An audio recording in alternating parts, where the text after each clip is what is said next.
अमरनाथ झा जी, त्रिपुरारी चौधरी जी, हीराकांत Jha ji, Surendra Jha ji, Sunil Jha ji, Dharmendra Jha, RV Gupta, Naresh Jha ji मंच पर पधारे।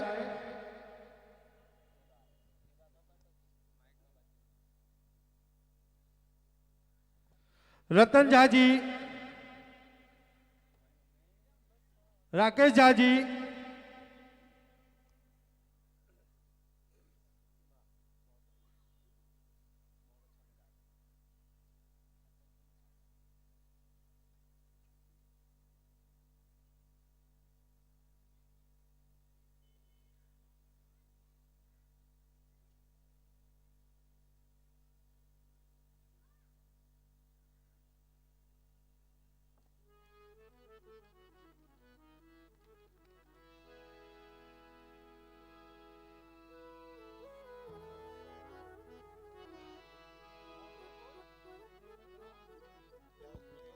हेलो आवाजाभ्यंतर शुचि पुंडरीकाक्ष पुनादो पुंडरीकाक्ष माल्यादिनी सुगंधिनी मालत्यादिनी मे प्रभु मया हृतानि पुष्पाणि पूजार्थं प्रतिगृह्यताम् इदं पुष्पमालां तुलसीमालां समर्पयामि।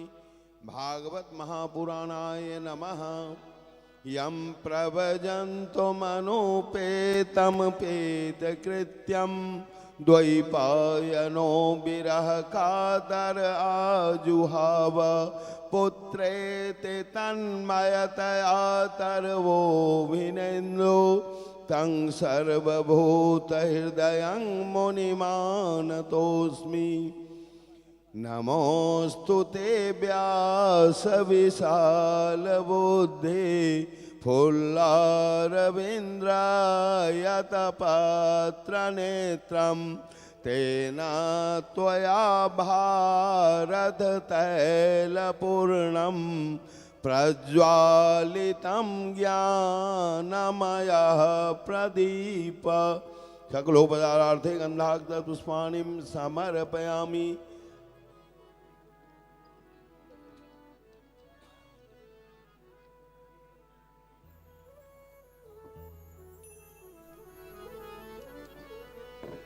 ओम ज्वालामालिन्यै नमः। सकलोपचारार्थे गन्धाक्षपुष्पाणिं समर्पयामि। ओम चंद्रमा मनसो जात चक्षुः सूर्यो अजायत श्रोत्राद्वायुष प्राणस मुखादग्निरजायत। श्री बांके बिहारी तेरी आरती गाऊं।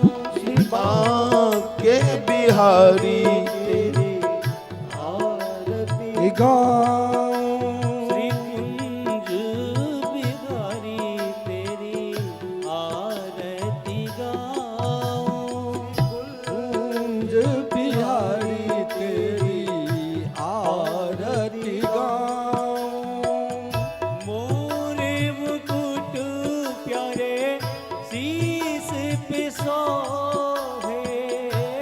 मोर मुकुट पर शीस सोहे।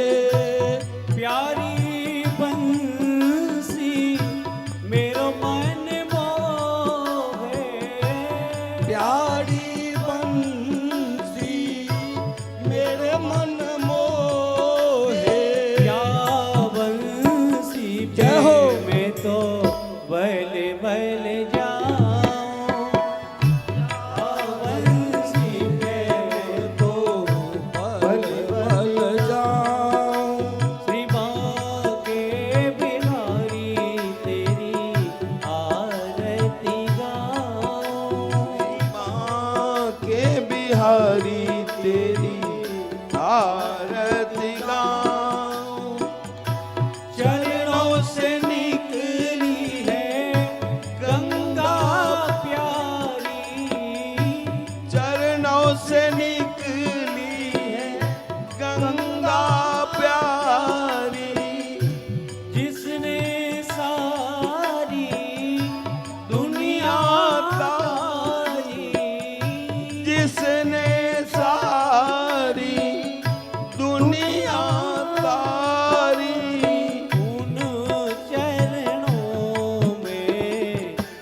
बाबा के बिहारी तेरे आरती गाऊं।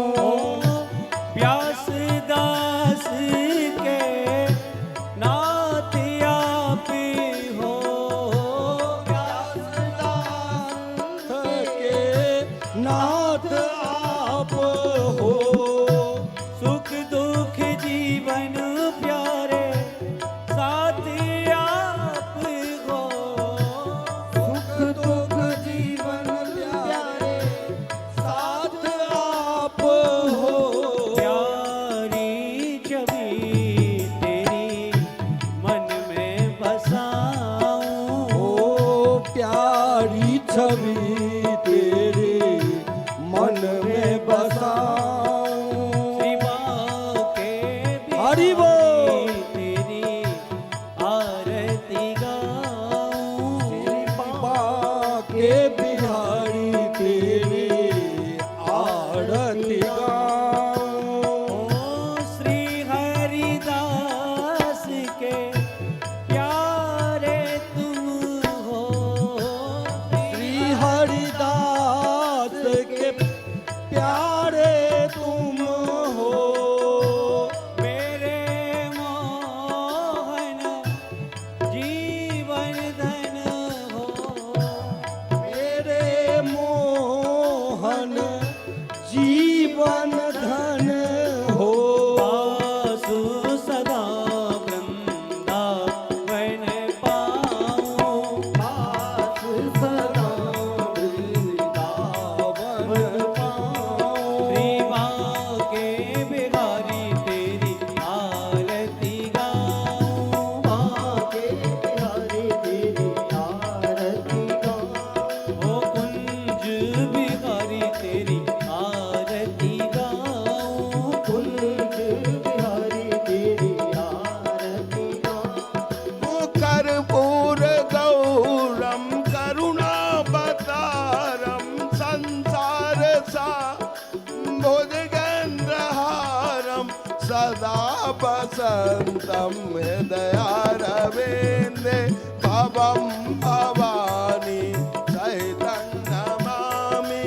मंगलम भगवान विष्णु मंगलम गरुड़ध्वज मंगलम पुंडरीकाक्ष मंगलाय तनोहरि। सर्वमंगल मांगल्ये शिवे सर्वार्थ साधिके शरणे त्र्यंबके गौरी नारायणी नमोस्तुते। अच्युतं केशवं राम नारायणं कृष्ण दामोदरं वासुदेवं भजे। श्रीधरं माधवं गोपिका वल्लभं जानकी नायकं रामचंद्रं भजे।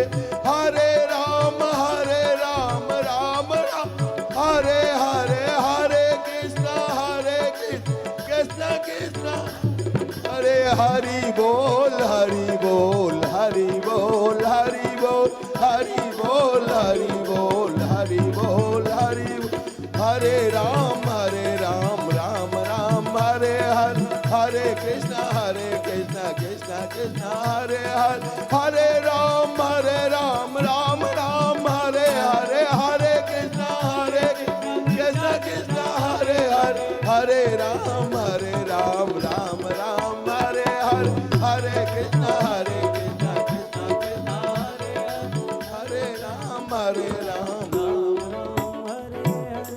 जलेन शीतलीकर्णम पुष्पैरेवाभिवन्दनम्। आरोग्यार्थे आत्माभिवन्दनम् पुष्पाण्यादाय। हरिः ओम यज्ञेन जगमय जन्तदेवास्थानि धर्माणि प्रथमान्यासन्न ते हनाकं महिमानः ससंत्रयत पूर्वे साध्याः सन्ति देवाः। एकदन्ताय विद्महे वक्रतुण्डाय धीमहि तन्नो दन्ति प्रचोदयात्।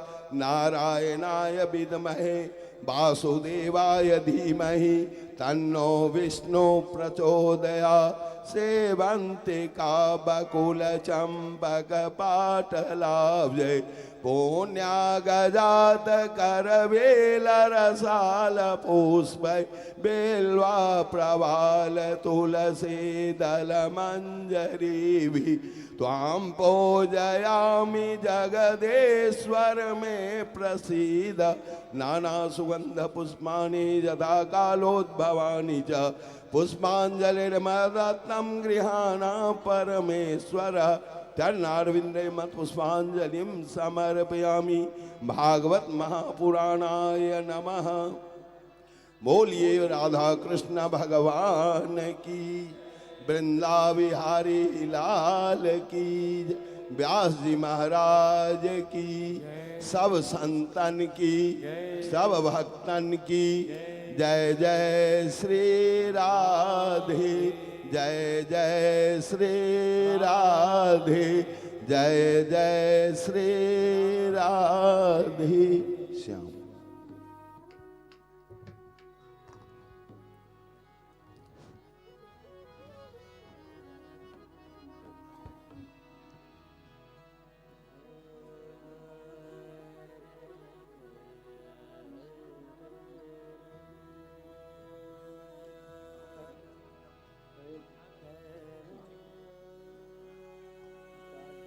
तीसरे दिन की कथा की शुरुआत होने जा रही है। मैं विक्रमादित्य एजुकेशन ट्रस्ट के अध्यक्ष श्री अशोक सिन्हा जी सब परिवार के साथ दीप का प्रज्वलन करें। साथ ही एडवोकेट विनोद सिंह जी, आरवी गुप्ता जी,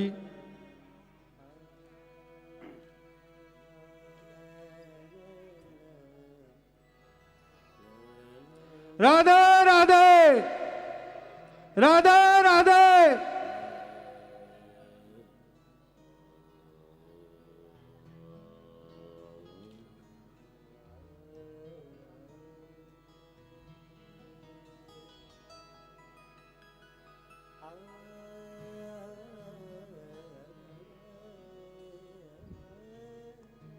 जय श्री राधे।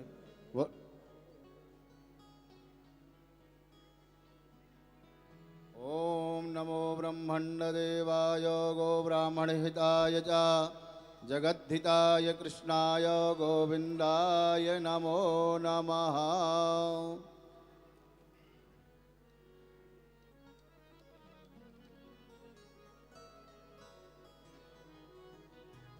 बोल वृंदावन बिहारी लाल की, बोलो सदगुरुदेव भगवान की जय जय श्री राधे। आप सभी आज तृतीय दिवस की कथा का शुभारंभ हो रहा है। प्रातः स्मरणीय परम पूज्य श्री महामंडलेश्वर श्री किशोरी शरण जी महाराज जी के चरणों में सादर वंदन एवं प्रणाम। आप सभी मिथिला कुंज यूट्यूब से देख रहे या श्रवण कर रहे भागवत कथा का तीसरे दिन का, तो आप सभी भक्तों को सादर राधे राधे, जय श्री राधे। और मिथिला कुंज आश्रम में जो सेवा प्रकल्प चल रहे हैं उनके बारे में आपको अवगत करा दूं। देखिए, मिथिला विश्व में पहली बार श्री वृंदावन धाम मिथिला कुंज आश्रम में श्री भागवत भगवान का मंदिर बनने जा रहा है। विश्व में कई अनेकों देवी देवताओं के मंदिर आपने मंदिर में जाकर के दर्शन किए होंगे, लेकिन कहीं भी आपने श्री भागवत भगवान के मंदिर का दर्शन अभी तक नहीं किया होगा कि जहां 18,000 श्लोकों के एक साथ आप दर्शन करेंगे। वह सदगुरु भगवान अपने आश्रम मिथिला कुंज में उन मंदिर का निर्माण करा रहे हैं और निर्माण कार्य शुरू हो गया है। तो जो भी मंदिर में सहयोग करना चाहें, जितने की एक ईंट की या एक श्लोक की, तो सदगुरुदेव भगवान ने बहुत कम शुल्क रखा है। अपनी श्रद्धा के अनुसार एक ईंट का शुल्क मात्र 1100 रुपये दे करके मंदिर में आप सहयोग कर सकते हैं। और एक श्लोक जो शिला में लेख किया जाएगा, अपने पूर्वजों के अपने पितरों के निमित्त अगर आप दान करना चाहें इस श्लोक का कि मेरे भी तरफ से एक श्लोक श्रीमद् भागवत भगवान के मंदिर में स्थापित हो जाए, तो उसका मात्र 5100 रुपये रखा गया है। 2 श्लोक का शुल्क 11,000 रुपये रखा गया है और 5 श्लोक का शुल्क मात्र 25,000 रुपये रखा गया है। तो जो भी इसमें दान करना चाहें वो आकर के अपनी रसीद ले सकते हैं। और देखिए, सदगुरुदेव भगवान के आश्रम में आप जो गए होंगे, देखा होगा कि नाम भगवान की अगर महिमा जाननी है, देखनी है, तो सदगुरुदेव भगवान के आश्रम मिथिला कुंज में जाइए और देखिए कि नाम भगवान की महिमा क्या है। कि जहाँ अरहृष्ट 24 घंटे राधे कृष्णा कृष्णा कृष्णा राधे राधे, राधे श्याम श्याम श्याम राधे राधे, यह जुगल नाम संकीर्तन 24 घंटा चलता रहता है। तो जिसे भी अपने सदगुरुदेव भगवान के आश्रम में ये नाम कैसे चलता है, आप सबके सहयोग से। तो जो भी नाम कराना चाहे, नाम संकीर्तन में शामिल होना चाहें, एक दिन का सदगुरु भगवान ने एक दिन का शुल्क नाम संकीर्तन का रखा है मात्र 1500 रुपये। और देखिए, 1500 रुपये कोई बड़ी बात नहीं होती। अगर अपने आप घर में आप अष्टायाम कराते हैं तो कितना खर्चा हो जाता है, लेकिन सदगुरुदेव भगवान ने मात्र 1500 रुपये में एक दिन का संकीर्तन आपके निमित्त या आपके पूर्वजों के निमित्त या आपके बच्चे की वर्षगांठ के निमित्त या आपके शादी की सालगिरह के निमित्त, जिस निमित्त में आप कराना चाहें, एक दिन का मात्र 1500 शुल्क दे करके आप करा सकते हैं। और एक महीने का जो एक माह का संकीर्तन जो कराना चाहें, मात्र 15,000 रुपये दे करके आपके निमित्त एक माह तक संकीर्तन चलेगा और 12 संतों का भोजन भी उसमें चलेगा। और जो आजीवन सदस्य बनना चाहें कि हम संकीर्तन के मरणोपरांत तक हमारे नाम से, हमारे पूर्वजों के नाम से मिथिला कुंज आश्रम में श्री वृंदावन धाम में संकीर्तन चलता रहे, तो 21,000 रुपये दे करके आश्रम की सदस्यता ग्रहण कर सकते हैं। और आश्रम का आपको प्रमाण पत्र मिलेगा।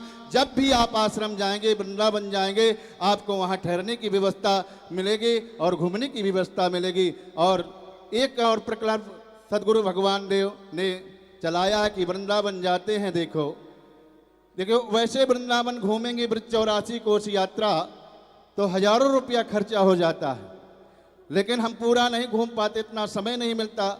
लेकिन सदगुरुदेव भगवान ने 7 दिन में मात्र वाहनों द्वारा आपको पूरे ब्रजमंडल का आपको दर्शन कराएंगे। लेकिन मार्च के महीने में 11 मार्च से तिथि तारीख रखी गई है। जो भी इसमें आप भाग लेना चाहें कि ब्रज यात्रा के दर्शन करना है, समस्त ब्रज के ब्रजमंडल के दर्शन करना है, गोवर्धन, बरसाना, नंदगांव, कोकलावन इत्यादि जितने ब्रज में तीर्थ हैं वो सब आपको दर्शन कराएंगे। तो जो भी ब्रज यात्रा करना चाहे, 11 मार्च से इसकी तिथि निश्चित की गई है, तो आप यहाँ पर रजिस्ट्रेशन अपना नाम अंकित करा सकते हैं और ब्रज यात्रा में शामिल हो सकते हैं। अब आइए तीसरे दिवस की कथा प्रारंभ से सदगुरुदेव भगवान से वंदना करेंगे, प्रार्थना करेंगे कि हमें तीसरे दिन की कथा श्रवण करा करके हमें कृतार्थ करें। सदगुरुदेव भगवान। जय श्री राधे।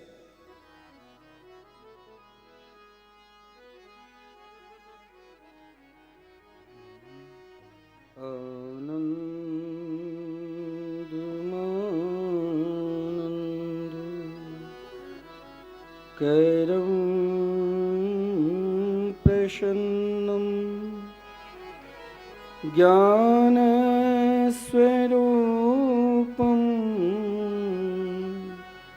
निजे भावयुक्तं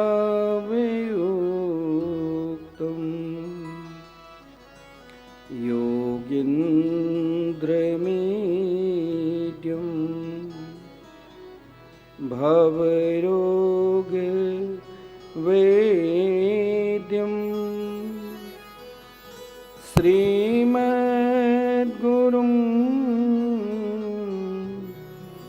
नित्यमहं स्मरामि।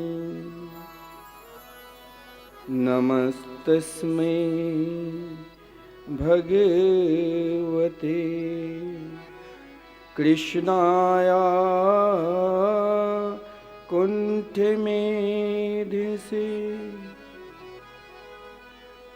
राधाधरे सुधा सिंधो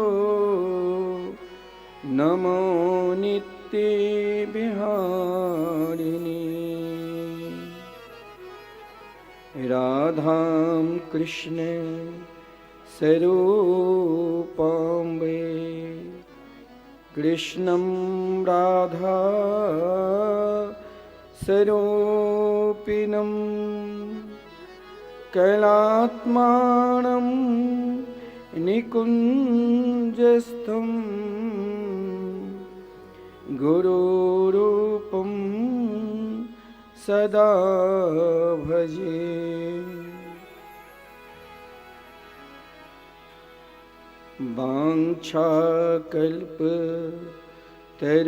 वाञ्छाकल्पतरुभ्यश्च कृपा सिन्धुभ्यैव च पतितानां पावनेभ्यो वैष्णवेभ्यो नमो नमः। आइए हम सब मिलकर भगवान के मंगलमय मधुरमय आनंदमय संकीर्तन का स्मरण करें। तत्पश्चात कथामृत का रसास्वादन करेंगे। जय राधावर कृष्ण मुरारी मुरलीधर गोवर्धन धारी। जय राधावर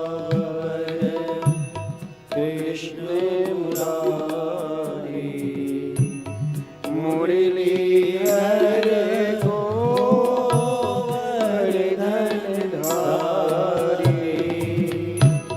जय राधावर कृष्ण मुरारी मुरलीधर गोवर्धन धारी। सब ताली सेवा करते पुकारे। कृष्ण मोहन बनवारी। जय कृष्ण वर्धन वारी। मुकुंद माधव मदन मुरारी। मुकुंद माधव मदन मुरारी। जय राधावर कृष्ण मुरारी मुरलीधर गोवर्धन धारी। जय राधावर कुंज हरे मुरलीधर गोवर्धन धारी। जय कृष्ण मोहन बनवारी। जय कृष्ण मोहन बनवारी। मुकुंद माधव मदन मुरारी। मुकुंद माधव मदन मुरारी। जय राधावर कृष्ण मुरारी मुरलीधर गोवर्धन धारी। जय राधावर कृष्ण मुरारी मुरलीधर गोवर्धन धारी। प्रेम से सभी तालियों की सेवा करते हुए जय हो।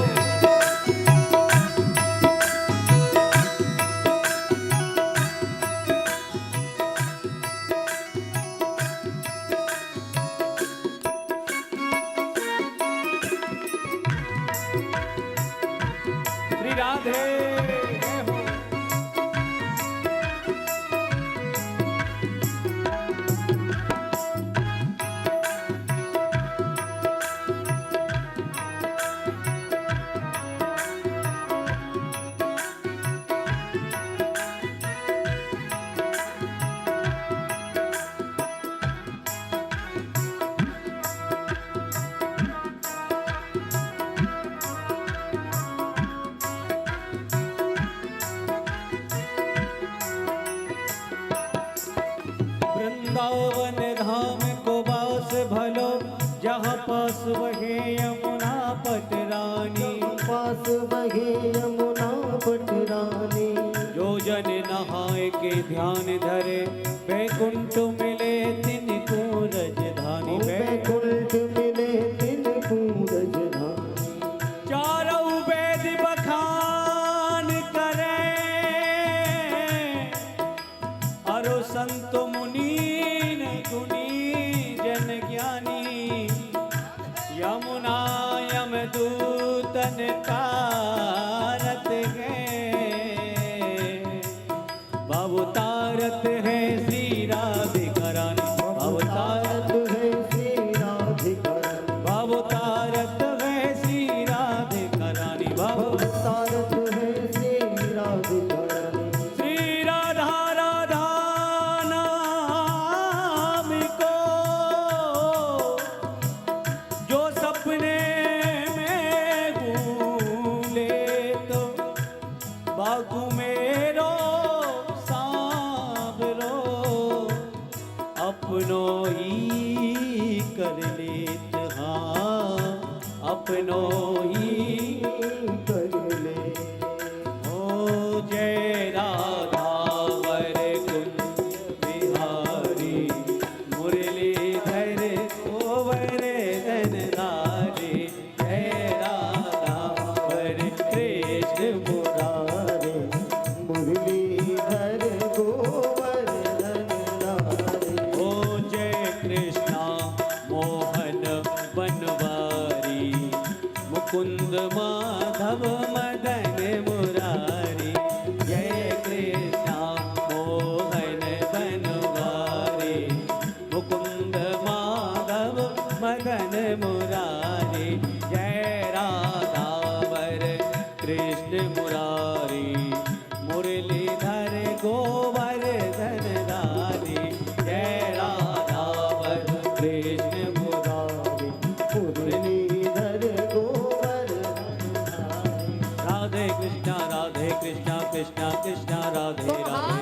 राधे श्याम श्याम श्याम राधे राधे। राधे कृष्णा राधे, सभी बोलिए। राधे राधे राधे श्याम श्याम श्याम राधे राधे। राधे कृष्णा कृष्णा कृष्णा राधे राधे। राधे श्याम श्याम श्याम राधे राधे। राधे कृष्णा कृष्णा कृष्णा राधे राधे। राधे श्याम श्याम श्याम राधे राधे। राधे कृष्णा कृष्णा कृष्णा राधे राधे। राधे श्याम श्याम श्याम राधे राधे। राधे कृष्णा कृष्णा कृष्णा राधे राधे। राधे श्याम श्याम श्याम राधे राधे। ओ राधे कृष्णा कृष्णा कृष्णा राधे राधे। राधे श्याम श्याम श्याम राधे राधे। राधे कृष्णा कृष्णा कृष्णा राधे राधे। राधे श्याम श्याम श्याम राधे राधे। राधे कृष्णा कृष्णा कृष्णा राधे राधे। राधे श्याम श्याम श्याम राधे राधे। राधे कृष्णा कृष्णा कृष्णा राधे राधे श्याम श्याम राधे। ओ राधे कृष्णा कृष्णा कृष्णा राधे राधे। राधे श्याम श्याम राधे राधे। राधे कृष्णा राधे कृष्णा कृष्णा राधे। श्याम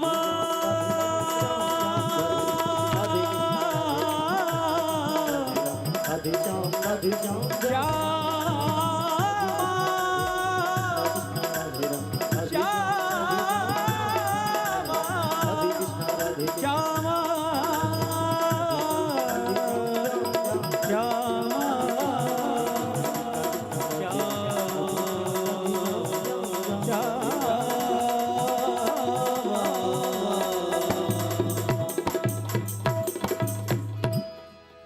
श्री वृंदावन बिहारी लाल की जय।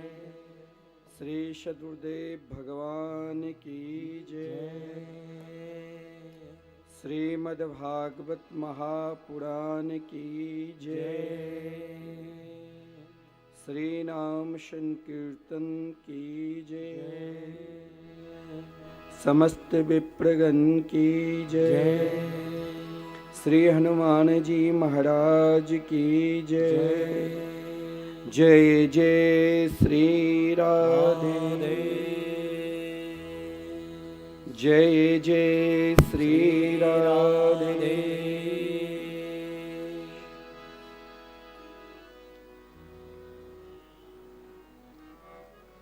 श्री राधे सभी भागवत के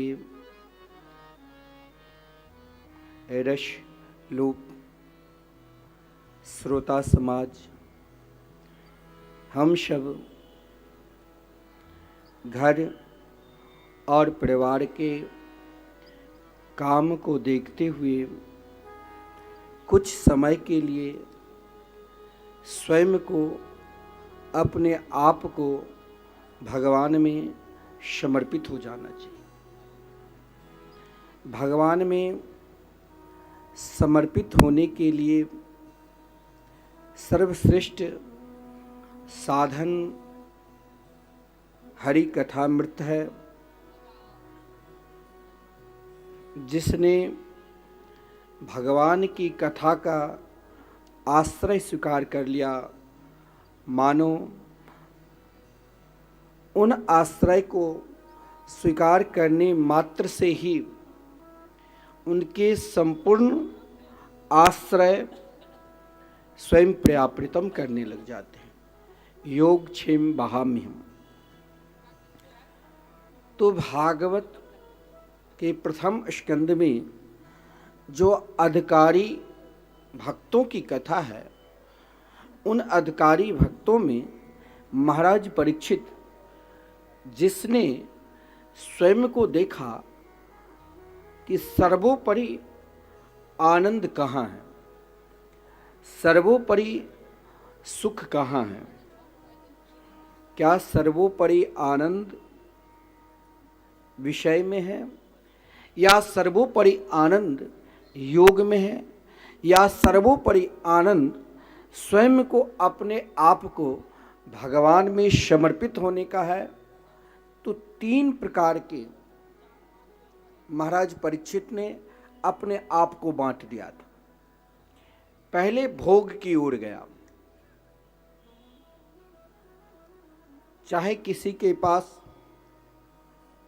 अरबों की संपत्ति है और चाहे किसी के पास कुछ नहीं है, लेकिन जीव मात्र सर्वप्रथम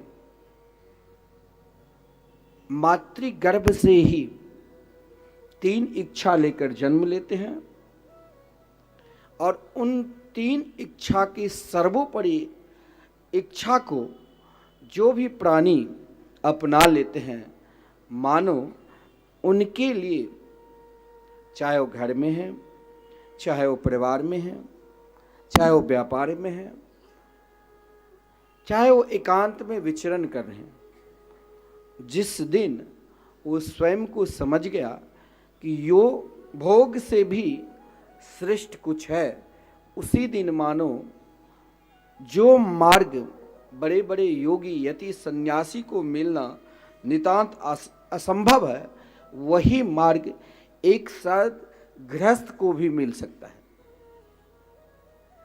जैसे महाराज परीक्षित ने, महाराज परीक्षित स्वयं को पहले देखा कि भोग में क्या आनंद है। तो महाराज परीक्षित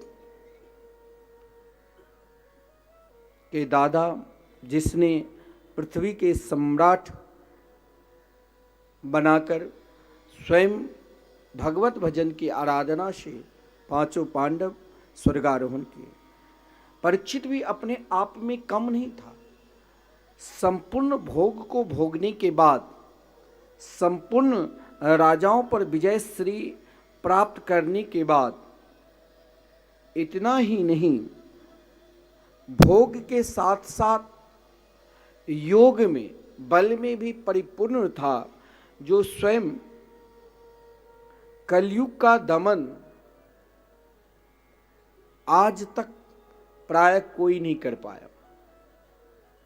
काम का दमन कोई नहीं कर पाया।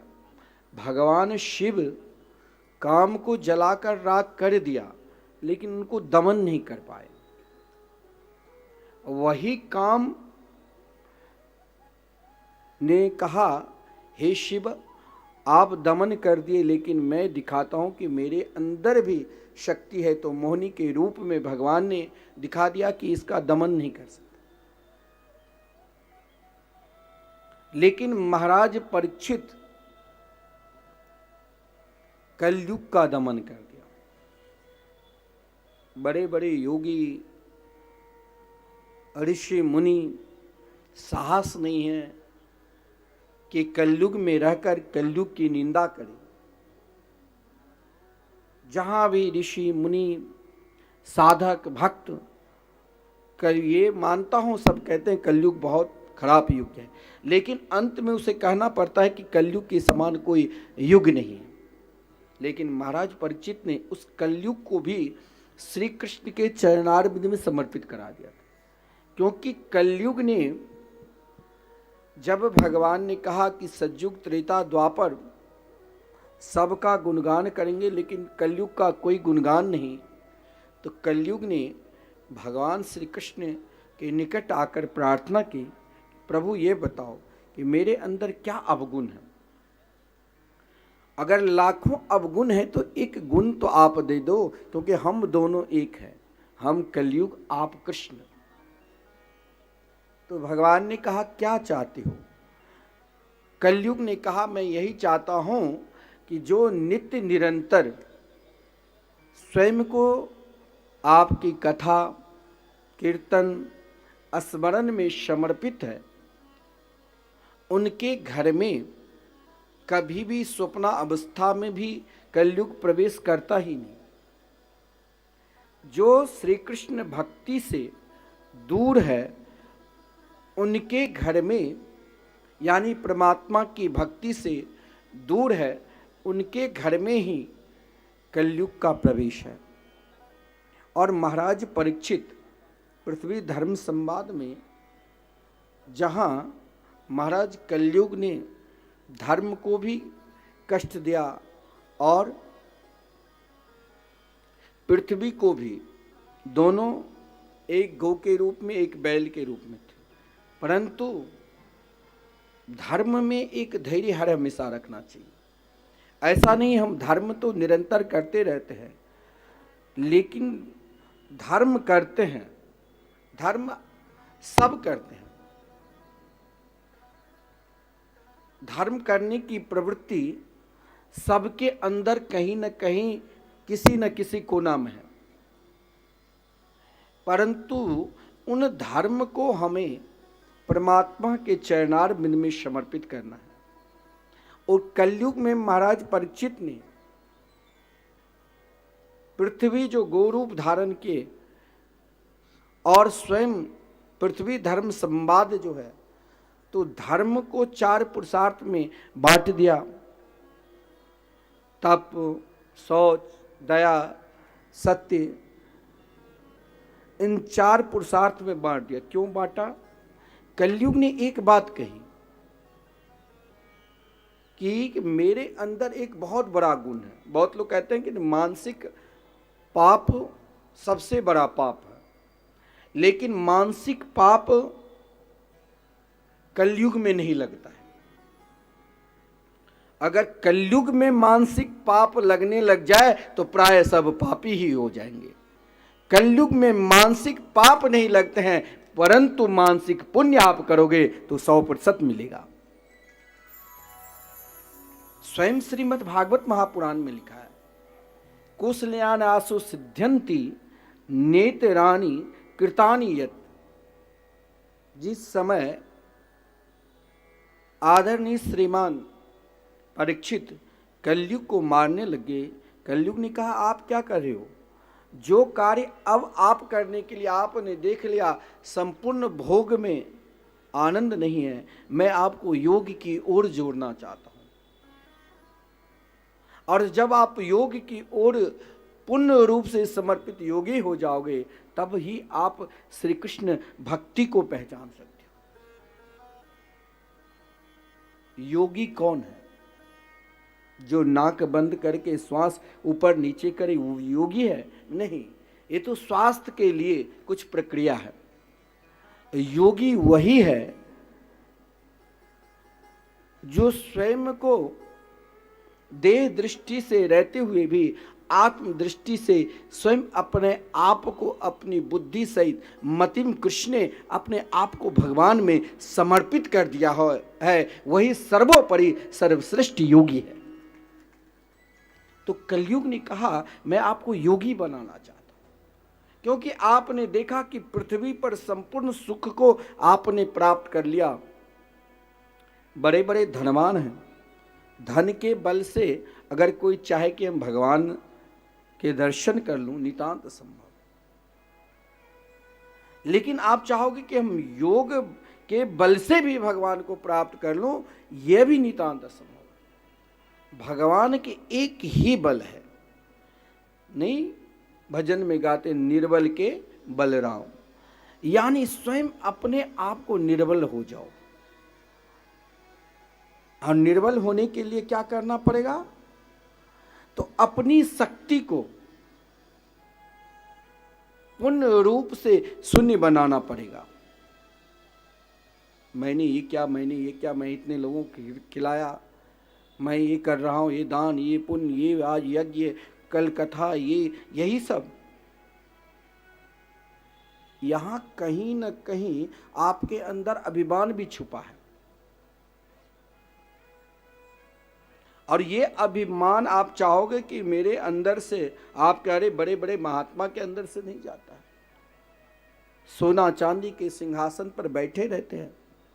अभिमान है, जाना जिस दिन अभिमान नष्ट हो गया उसी दिन आपको भगवान मिल जाएंगे। महाराज परीक्षित ने सोचा कि कलयुग ये क्या कर रहे हैं। सब कहा कलयुग महापापी है, और कलयुग ने कहा कि मैं बहुत बड़ा पुण्यात्मा हूं। सतयुग में अगर आप मानसिक पाप करते तो लग जाता, त्रेता में आप मानसिक पाप करते तो दंड भोगना पड़ता, द्वापर तक भी यही प्रक्रिया था। लेकिन कलयुग में सुलभ कर दिया। कलयुग में आप मानसिक यदि पाप करते हैं तो कदापि नहीं लगेगा, क्योंकि श्रीमद् भागवत महापुराण में स्पष्ट कहा गया। और यह भी जिस युग में हम जी रहे हैं, जिस युग के राजा हैं, वो स्वयं कहा कि हम भी श्री कृष्ण भक्ति में डूबे हुए हैं, और श्री कृष्ण भक्ति में हम डूबे हुए हैं, और साथ में चाहते हैं समस्त प्राणी मात्र कृष्ण भक्ति में डूबे रहे। और कृष्ण भक्ति में डूबने के लिए आपको कुछ करने की जरूरत ही नहीं। घर परिवार में रहकर भी अपने सगे संबंधी में भी भगवान का रूप देखो। इतना सुगम सरल और किसी युग में है ही नहीं। सीधे कहा है, यत फलम नास्ति तपसा ना योगे न समाधि न तत्फलम लभते सम्यक कलौ केशव कीर्तना। और कलयुग स्पष्ट कहा, महाराज आप मुझे मत मारो। मानसिक आप अगर पुण्य करते हैं, कथा कराने की इच्छा नहीं है, और महाराज उतना धन नहीं है, उतना पुरुषार्थ नहीं है कि यहाँ 108 पंडित बैठे हैं, हम भी अपना पोथी रखते हैं, नहीं है, चिंता मत करो, मन से भावना करो। महात्मा लोग ब्रह्म मुहूर्त में ही उठकर मानसिक पूजा करते रहते हैं। कोई जरूरत नहीं है वहाँ भगवान को बिठाओ, कोई जरूरत नहीं है कि वहां आप भोग लगाओ, मन से समर्पित हो जाओ। अगर मन से समर्पित है तो एक दिन आप कर्म से भी समर्पित हो जाओगे, अगर कर्म से समर्पित है तो एक दिन आप वाणी से भी उनके ही गुणगान निरंतर करते रहोगे। महाराज परीक्षित ने सोचा कि ये तो बड़ा सुगम और सरल साधन है, और एक राजा घर के कोई विशिष्ट अभिभावक है तो उन अभिभावक के विशिष्ट व्यक्ति का कर्तव्य है, जो कोई विशिष्ट आपको वस्तु मिले तो सभी को घर में, कहीं आप बढ़िया जगह पर घूमने के लिए भी जाते हैं तो सभी को ले जाओ। यह उनका कर्तव्य है।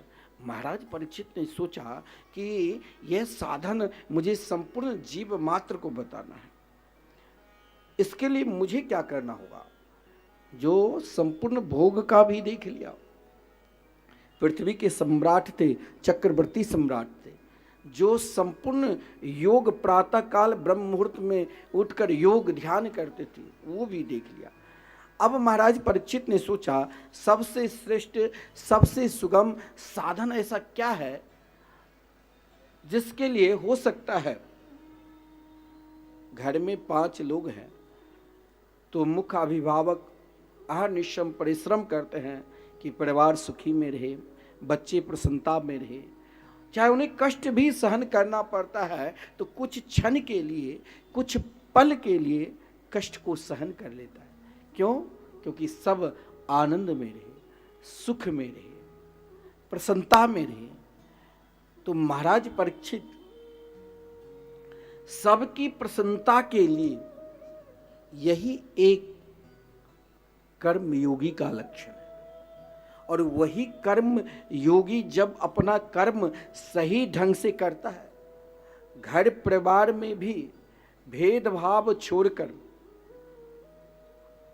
अपना कर्म सही ढंग से कर रहा है, तो उसे कोई साधारण मत मान लेना, वो परम कर्म योगी है।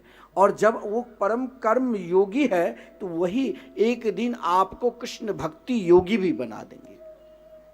महाराज परीक्षित ने एकांत में योग के समय, ध्यान के समय विचार किया कि एक राजा का क्या कर्तव्य है। प्रजा सुख में रहे, शांति में रहे। महाराज परीक्षित क्या कभी अकेला, एक जो भारत की सम्राट है, अकेला निकल सकता है? वो भी शिकार खेलने के लिए, जो ब्रह्म मुहूर्त में नित्य उत्तरा के पुत्र, जिसके गर्भ में ही भगवान ने दर्शन दिया, क्या वो शिकार खेलने के लिए जा सकता है?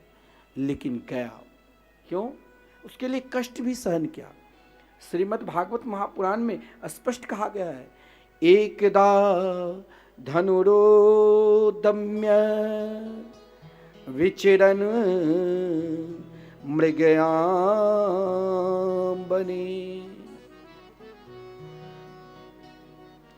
कोई हिंसक है,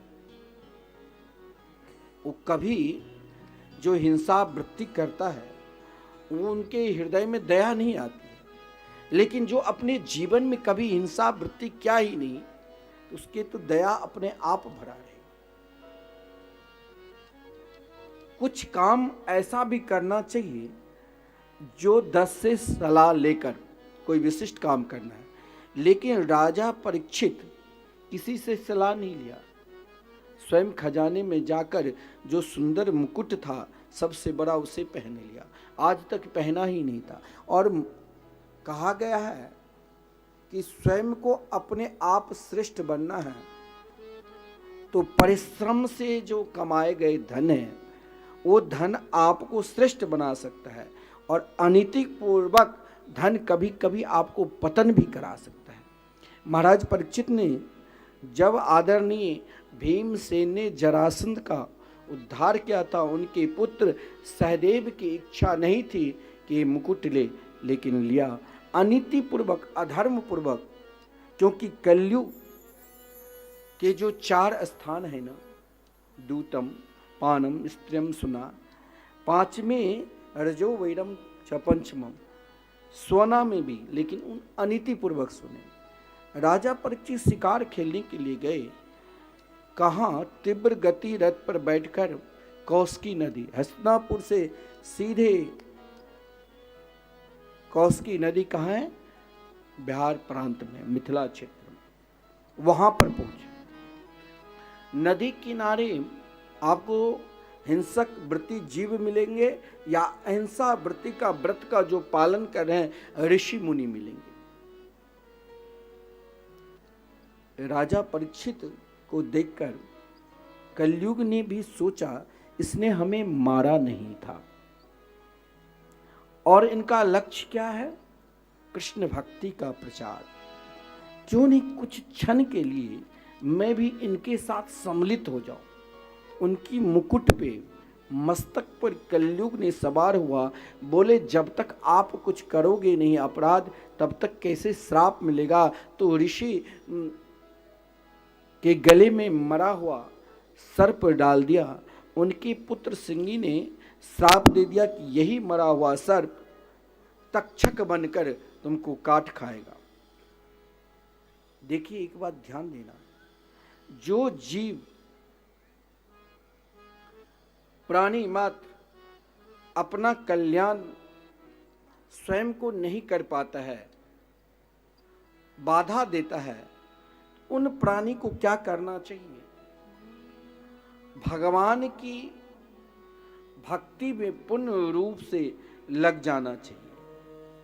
और भगवान की भक्ति वो है जो भगवान संपूर्ण बाधाओं को नष्ट करके स्वयं उसे अपने निकट बुला लेते। अब अपने निकट भगवान आप चाहोगे कि सीधे हमें दर्शन दे दे, ये नहीं देगा। भगवान युक्ति बता देते। भगवान की युक्ति क्या है? संत और महात्मा। कल आपने बड़ा सुंदर झांकी आदरणीय सुखदेव भगवान के दर्शन किए, बड़ा विलक्षण था। महाराज परीक्षित ने समीक ऋषि के गले में मरा हुआ सर्प भी डाल दिया, तो ऋषि ने भी त्रिकालदर्शी थी, उनके पुत्र ने श्राप दिया कि यही मरा हुआ सर्प तुमको काट खाएगा।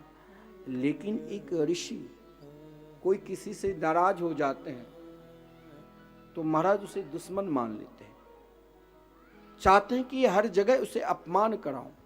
लेकिन ऋषि कितने दयालु थे, कृपालु थे। बोले महाराज परीक्षित अपने जीवन को अब पूर्ण रूप से कृष्ण भक्ति में समर्पित करना चाहते हैं। ऐसे परम प्रिय श्री कृष्ण भक्ति में डूबे हुए राजा को सहयोग करना चाहिए। पुत्र ने श्राप दिया, लेकिन पिता ने भगवान से प्रार्थना की कि मैंने अपने जीवन में जो तप किया है, साधना किया है, वो महाराज परीक्षित के अंदर जाए।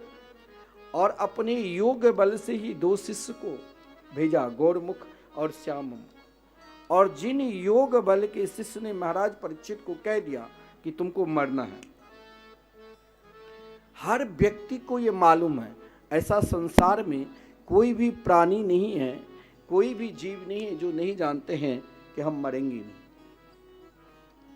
और प्राय ऐसा कोई ये भी नहीं जानते हैं कि इस कलिकाल में भगवान के मंगल में नाम से श्रेष्ठ और कुछ है भी नहीं। आप कहोगे कि हम भगवान के नाम जाप कर रहे हैं, लेकिन मन तो कहीं और भाग रहा है। मन को भागने दो, जितना भाग रहा है भागने दो, जिधर जा रहा है जाने दो। मन यदि भजन करने वक्त किसी का अमंगल भी सोच रहा है तो सोचने दो, लेकिन तुम कृष्ण भक्ति कभी छोड़ो ही नहीं। अभिमान कहां कहां आता है? आप इस शरीर से ही पूछो, सबसे देखभाल किससे करते हैं? सबको छोड़कर अपना शरीर को देखभाल प्राय सब करते हैं। कोरोना काल में चाहे अपना निकटवर्ती भी है, उसके निकट नहीं जाता था। कहीं मैं उनके स्पर्श करने से स्वयं न चला जाऊं, चाहे मरे चाहे जिए, उससे दूर हो जाता था। सबसे प्रिय आप किसे मानते हो? स्वयं को, अपने आप को। इससे अधिक प्रिय अपना देह से, अपना शरीर से प्रिय अधिक कुछ है ही नहीं। उनके देखभाल के लिए निरंतर लगे रहते हो, पहले अपना शरीर पर फिर दूसरे का। लेकिन इन शरीर से कभी पूछा कि तुम क्या सदा मेरे साथ ही रहोगे? और इन शरीर से पूछो कि भाई हम भगवान की शरण में क्यों नहीं जा रहे? और जरा ब्रह्मा की सृष्टि में यह भी देखो कि मैं बड़ा कि और कोई हाथी घोड़ा बाघ वो बड़ा। आपको लगेगा कि हम मानव शरीर प्राप्त किए हैं, हम ही सर्वश्रेष्ठ है, हमसे बड़ा कोई है ही नहीं, लेकिन यह आपका अभिमान है। यह अभिमान जिस दिन छूट जाए, और यह अभिमान वैसे छूटेगा भी नहीं। महाराज ऐसा ऐसा अभिमानी है जो, महाराज मैं कभी कभी सोचता हूं कि धर्म क्या है अपने आप में, और अधर्म क्या है, और धर्म के मार्ग पर चलने वाले प्राणी के अंदर यदि ईर्षा है, द्वेष भावना है, तो सही में वो धर्म कर रहा है कि अधर्म कर रहा है? मेरी दृष्टि से तो महा अधर्म में ही अभी डूब रहा है। चाहे आप लाखों का व्यय कर लो, लेकिन स्वयं को अपने आप भी एकांत में सोचो ना, कि हम स्वयं को अभिमान अपने शरीर पर करते हैं, तो एक बार यही शरीर के अभिमान ना आवे तो सभा हुई, जिस सभा में सब आए थे,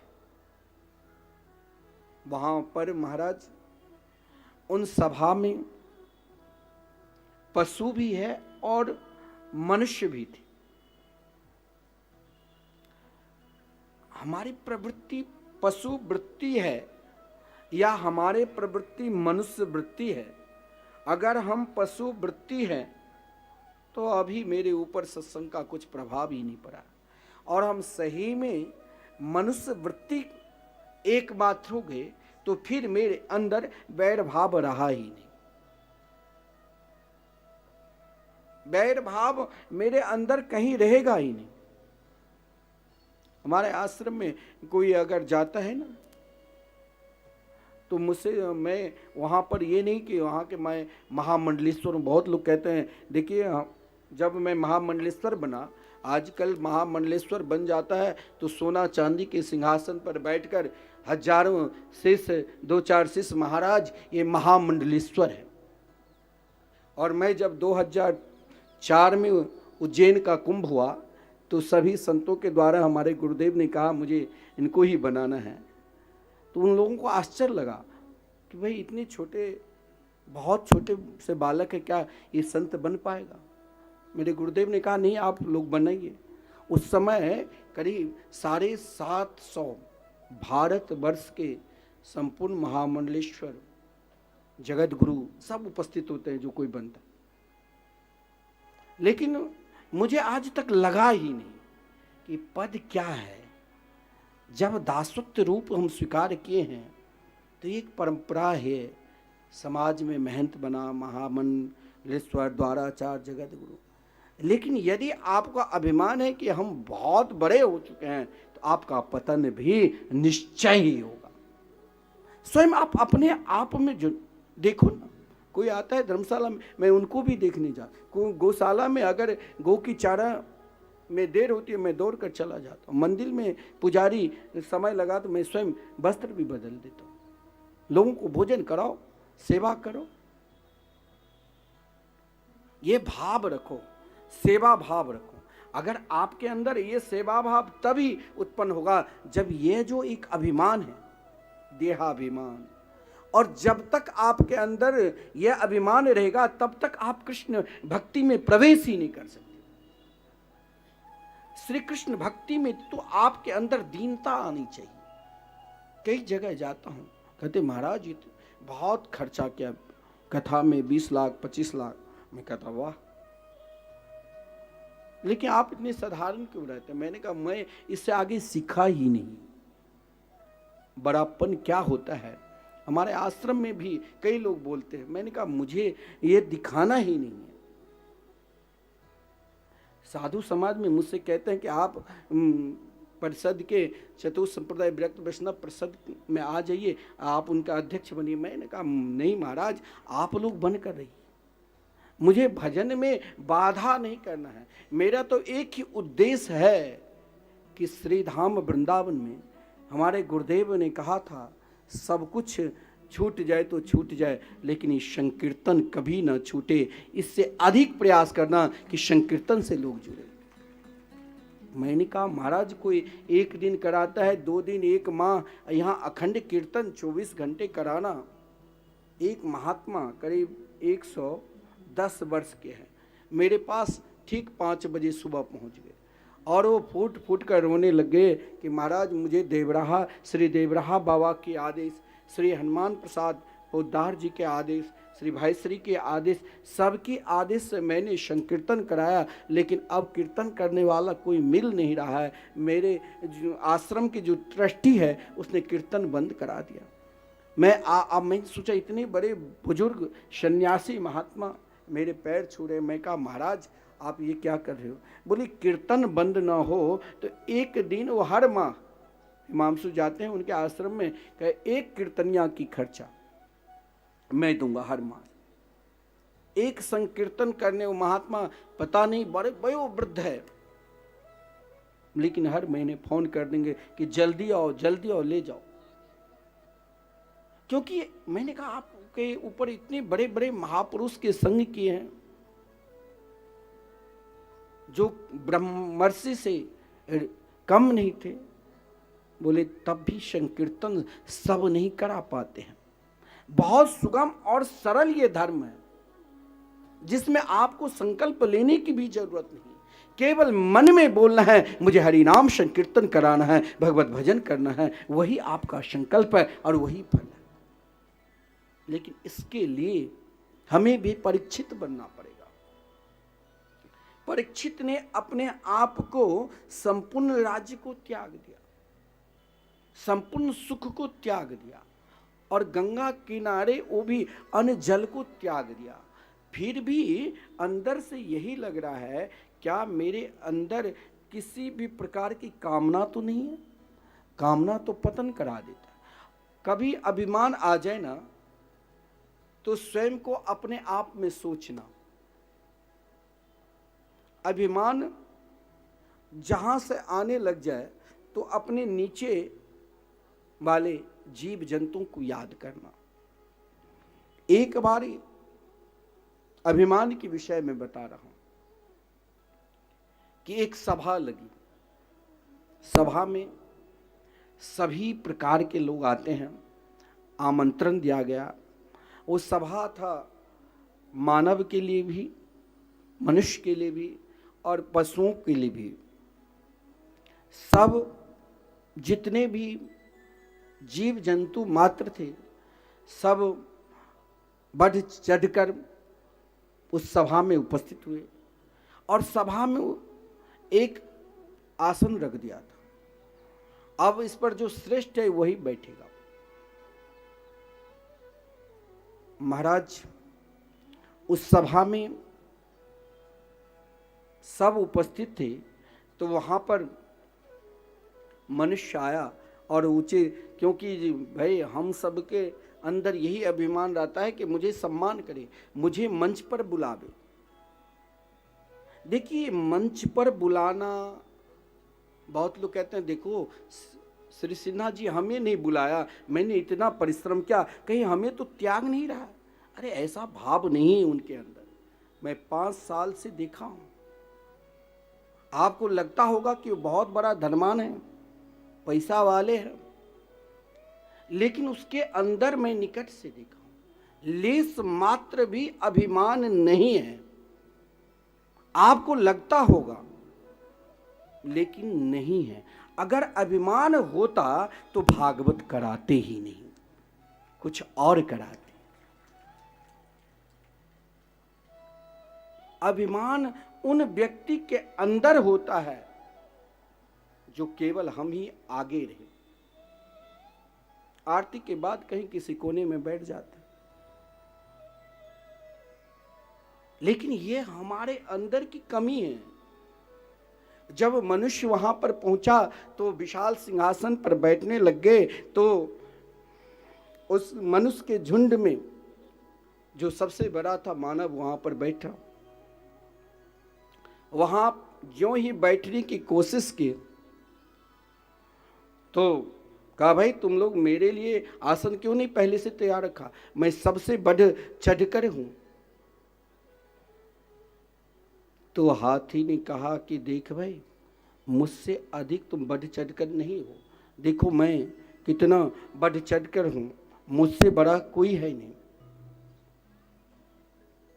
मनुष्य ने कहा तुम मोटा तो हो, हाथी बहुत विशाल था, लेकिन तेरे अंदर बुद्धि नहीं है, मुझसे अधिक बढ़ श्रेष्ठ बुद्धि नहीं है।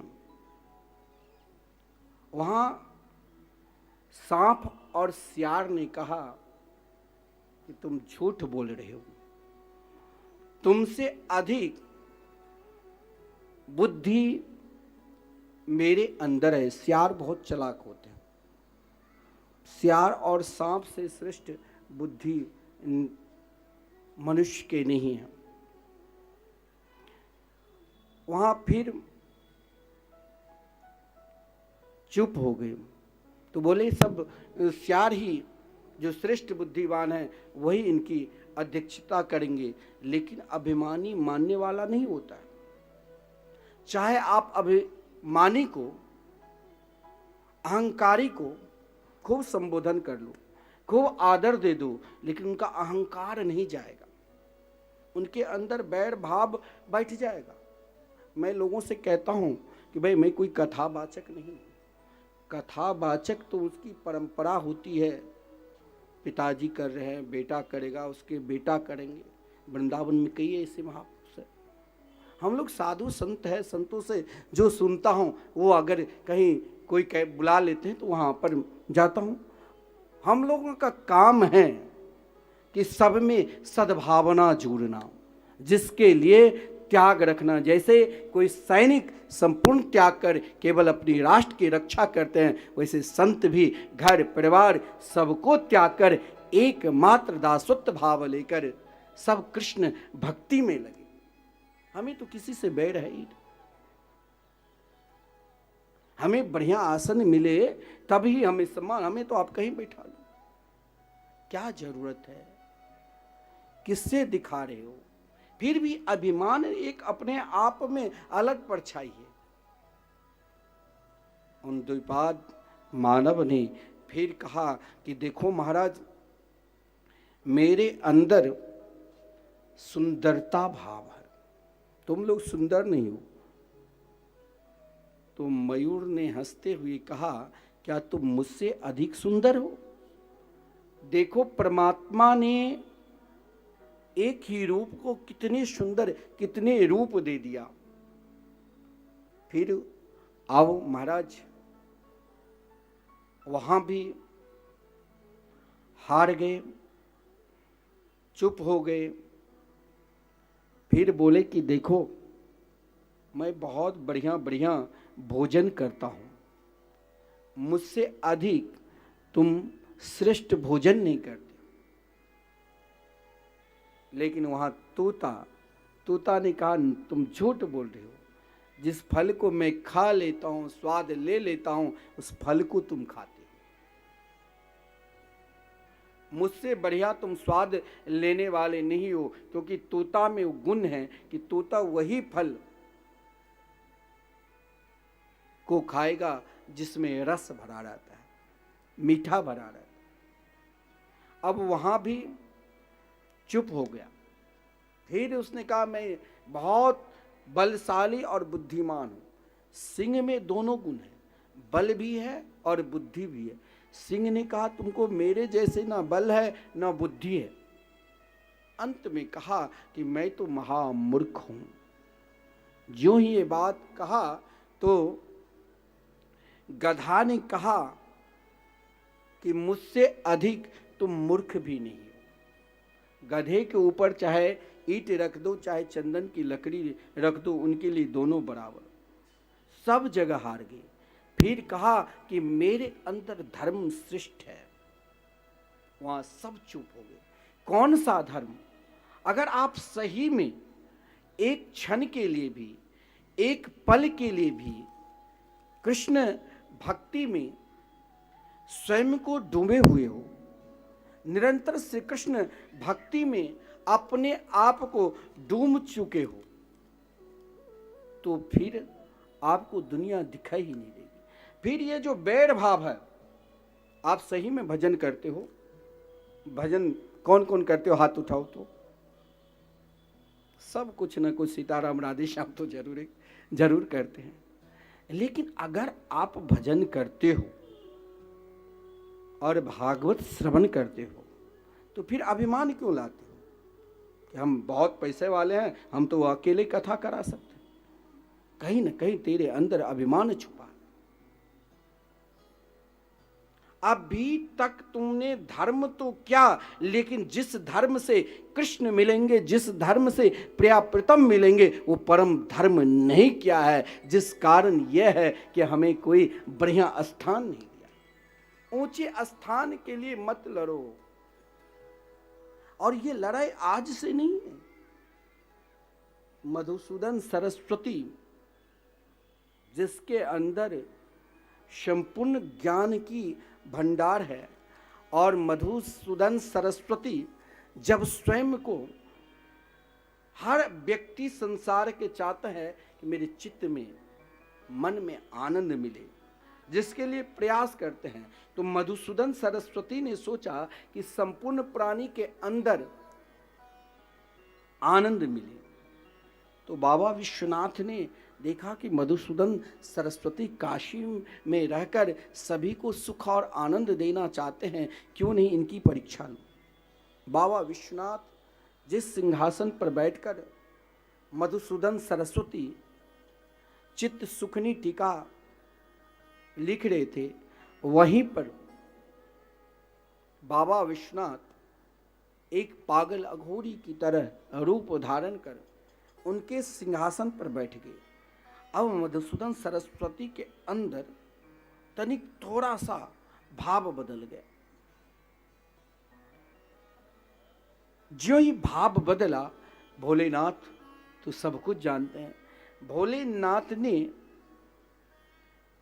मधुसूदन सरस्वती के भाव को जान गए और कहा, देखो एक बात बताऊं,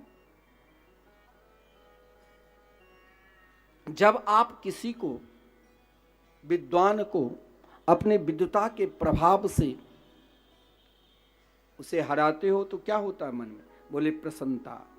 अब बोले जब कहीं अपने स्वयं को हार जाते हो तो बोले दुख। बोले इन दोनों से ज्ञान तो है, लेकिन अभी आपको उन ज्ञान, देखो भोग, ज्ञान, कर्म, संपूर्ण योग के बाद ही कृष्ण भक्ति योग की प्राप्ति होती है। और यदि आपके हृदय में श्री कृष्ण भक्ति योग है तो मानो आपने संपूर्ण संसार के सुख प्राप्त करके तभी इस भारत वर्ष में मनुष्य बनकर जन्म ली है। आपने संपूर्ण योग, ध्यान, साधन कर चुके हैं, तभी आपके अंदर, अगर वो साधन आपके अंदर है, उन साधनों में क्या होता है? सुख और दुख का एक भाव रहता है। सुख मिलता है, कोई प्रशंसा कर दिया तो वो बहुत बढ़िया, कोई निंदा कर दी तो गाली देना प्रारंभ। लेकिन भागवत, श्री कृष्ण भक्ति वो है। बाबा विश्वनाथ ने जो एक अघोरी के रूप धारण, अवधूत महापुरुष के रूप धारण कर मधुसूदन सरस्वती से कहा, आप इतने बड़े ज्ञानी क्यों नहीं कृष्ण भक्ति में डूब जाते?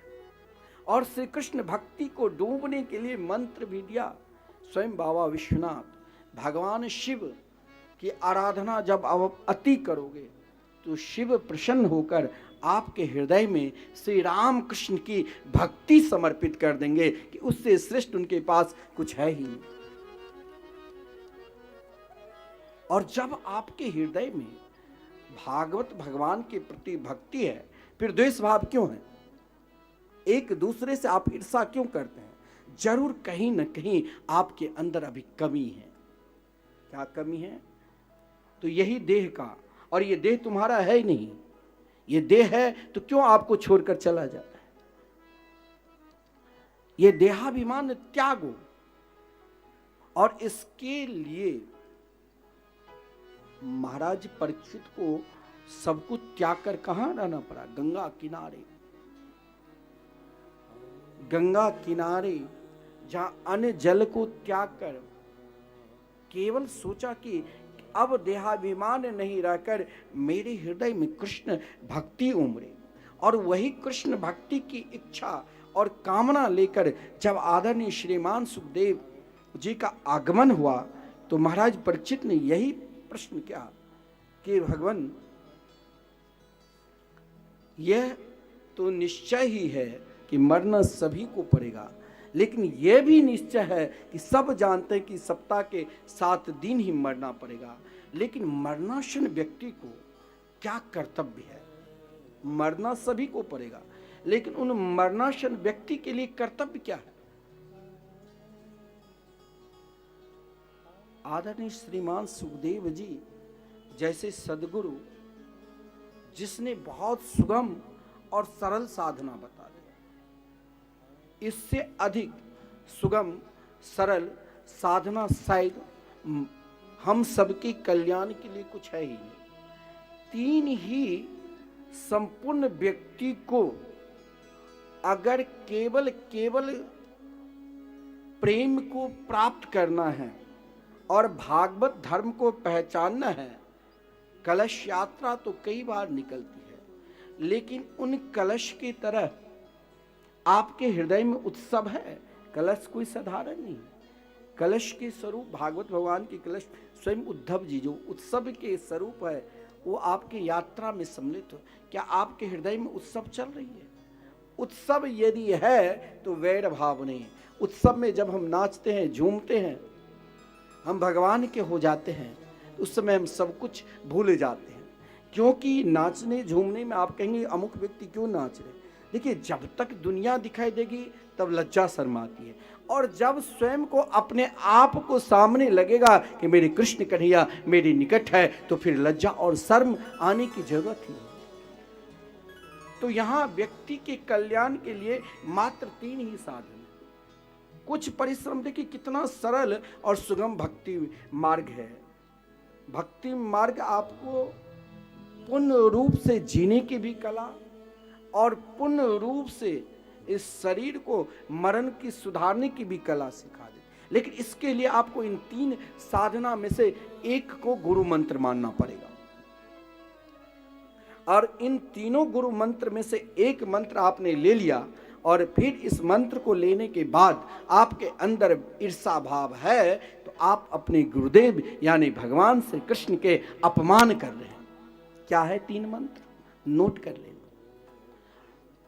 तस्मात् भारत सर्वात्मा भगवान हरि हरीश्वर श्रोतव्य कीर्तितव्यश्च अस्मर्तव्य चेक्षता। आपके जीवन में कौन कहते हैं कि हमें गुरु मंत्र नहीं मिला?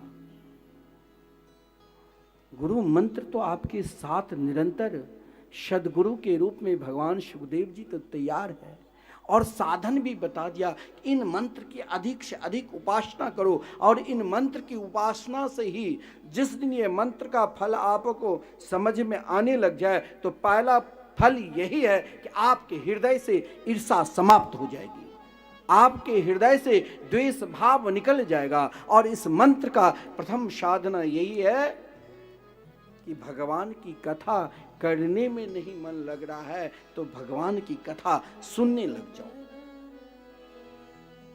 भगवान की कथा के अलावा हमें और कुछ सुनना ही नहीं। जैसे सदगुरु के द्वारा प्रदत्त मंत्र को हम त्याग नहीं सकते हैं, यदि हमने स्वयं कृष्णम वंदे जगत गुरु भगवान को अपना गुरु मान लिए, तो आदरणीय श्रीमान सुखदेव जी कहते हैं भगवान की कथा को मंत्र मानकर पीते रहो, श्रवण करते रहो, कीर्तन करो।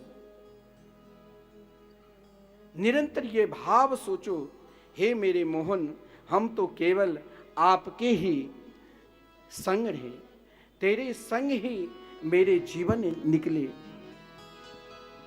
भावना निरंतर यही रखो, और ये भावना तब ही होगा जो आप निरंतर स्मरण करोगे। ब्रजांगना ब्रज की गोपी कोई वृंदावन से मथुरा दूर नहीं है। जब श्री कृष्ण मथुरा चले गए तो गोपी नहीं गई। क्यों? क्योंकि उसके अपने अंदर, मेरे अंदर अपने गुरु मंत्र पर विश्वास नहीं है। देखिए, गुरु मंत्र में वो है जो धर्मार्थ काम मोक्षाख्याम या इच्छेत श्रेय आत्मना एक मेवा हरिस तत्र कारणम पाद सेवनम। गुरु मंत्र में तो वो शक्ति है। आप कहते हो हमने भागवत तो श्रवण की, लेकिन मेरे जीवन में कुछ परिवर्तन कहाँ नहीं देख रहा हूं। तो अपने अंदर देखो। हमने तो दोनों हाथ को उठाकर जय जय श्री राधे बोले, लेकिन अभी तक हम राधा रानी के कहाँ हो। हमने तो निरंतर भगवान के स्मरण किए, फिर भी मेरे अंदर वैर भाव छुपा है। मुझे अभी तक सम्मान वो नहीं मिला, मुझे नहीं कोई मंच पर बुला रहे हैं, नहीं मेरे नाम पुकार हैं। जिस दिन इन सब से ऊपर उठ जाओगे, उसी दिन समझ लेना क्या वो मुझे कृष्ण कन्हैया मिलने वाले हैं। उनको निरंतर उनके संग करते हुए पुकारते रहिए। तेरे संग में रहेंगे ओ मोहना, तेरे संग में रहेंगे ओ मोहना, तेरे संग में रहेंगे ओ मोहना, तेरे संग में रहेंगे ओ मोहना, ओ मोहना सोहना, ओ मोहना, ओ मोहना, ओ मोहना ओ सोहना, ओ मोहना, ओ सोहना, तेरे संग में रहेंगे ओ मोहना, तेरे संग में रहेंगे ओ मोहना, तेरे संग में रहेंगे ओ मोहना, तेरे संग में रहेंगे ओ मोहना।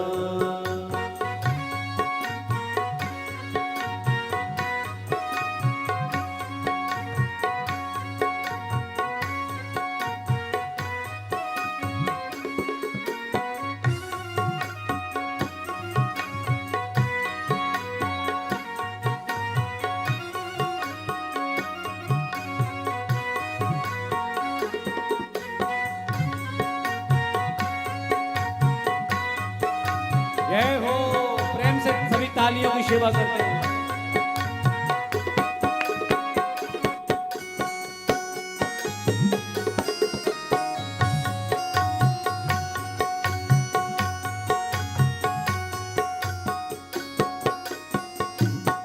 तुम चंदन बनो मैं पानी बनूं, तुम चंदन बनो मैं पानी बनूं, तुम चंदन बनो मैं पानी बनूं, तुम चंदन बनो मैं पानी बनूं, तुम चंदन बनो मैं पानी बनूं, तुम चंदन बनो मैं पानी बनूं, मस्तक पर मिलेंगे ओ मोहना, मस्तक पर मिलेंगे मोहना, ओ मस्तक पर मिलेंगे ओ मोहना, मस्तक पर मिलेंगे ओ मोहना, ओ मोहना ओ सोहना, ओ मोहना, ओ सोहना, ओ मोहना ओ सोहना, ओ मोहना। सभी पुकारिए। ओ सोहना, तेरे संग में रहेंगे ओ मोहना, तेरे संग में रहेंगे ओ मोहना, ओ तेरे संग में रहेंगे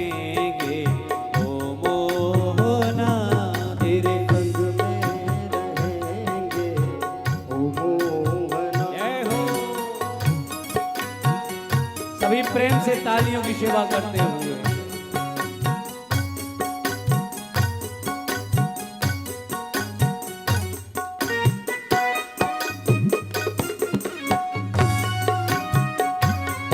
बोलो बाके बिहारी लाल की जय हो।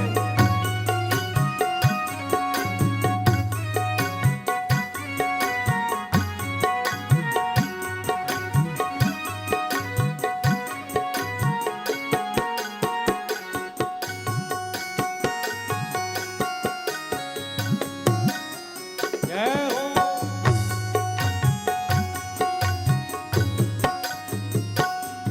तुम पुष्प बनो मैं धागा बनो, तुम पुष्प बनो मैं धागा बनो, तुम पुष्प बनो मैं धागा बनो, तुम पुष्प बनो मैं धागा बनो, तुम पुष्प बनो मैं धागा बनो, तुम पुष्प बनो मैं धागा बनो, माला में मिलेंगे ओ मोहना, माला में मिलेंगे ओ मोहना, माला में मिलेंगे ओ मोहना, मौला में मिलेंगे ओ मोहना, ओ मोहना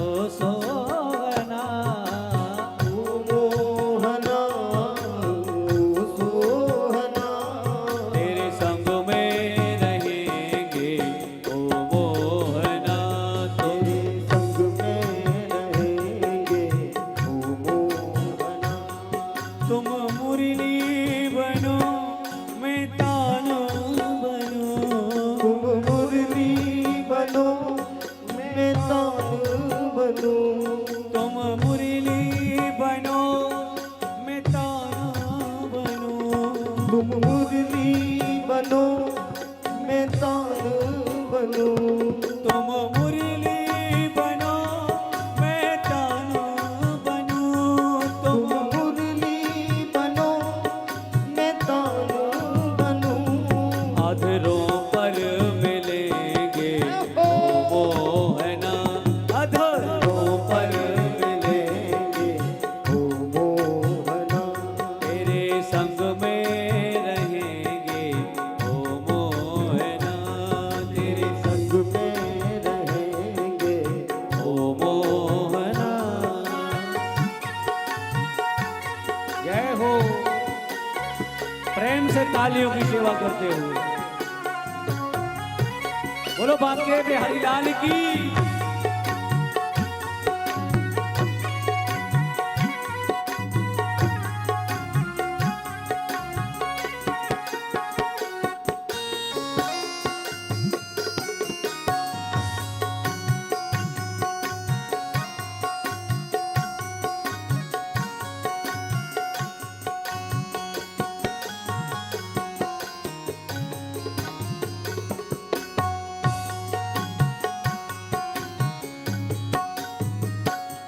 तुम वक्ता बनो मैं श्रोता बनूं, तुम वक्ता बनो मैं श्रोता बनो, तुम वक्ता बनो मैं श्रोता बनूं, तुम वक्ता बनो मैं श्रोता बनो, तुम वक्ता बनो मैं श्रोता बनूं, तुम वक्ता बनो मैं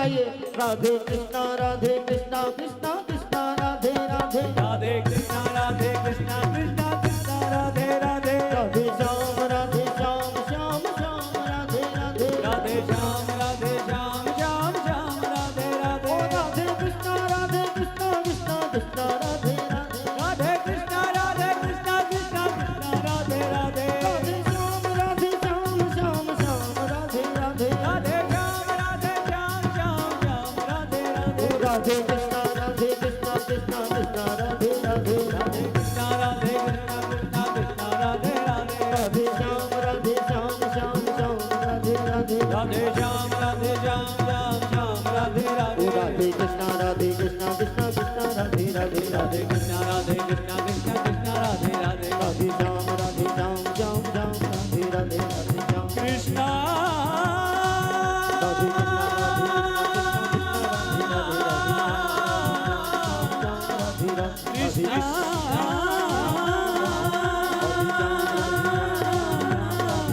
राधे राधे कृष्णा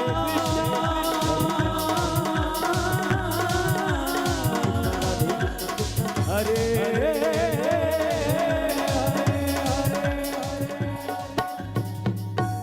जय जय श्री राधे। देखिए,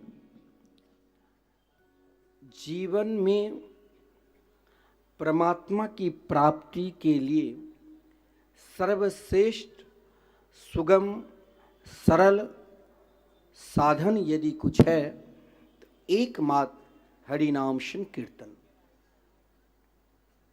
इससे श्रेष्ठ और कोई ना साधना है और ना साधन है। परंतु मेरे अंदर क्या कमी है?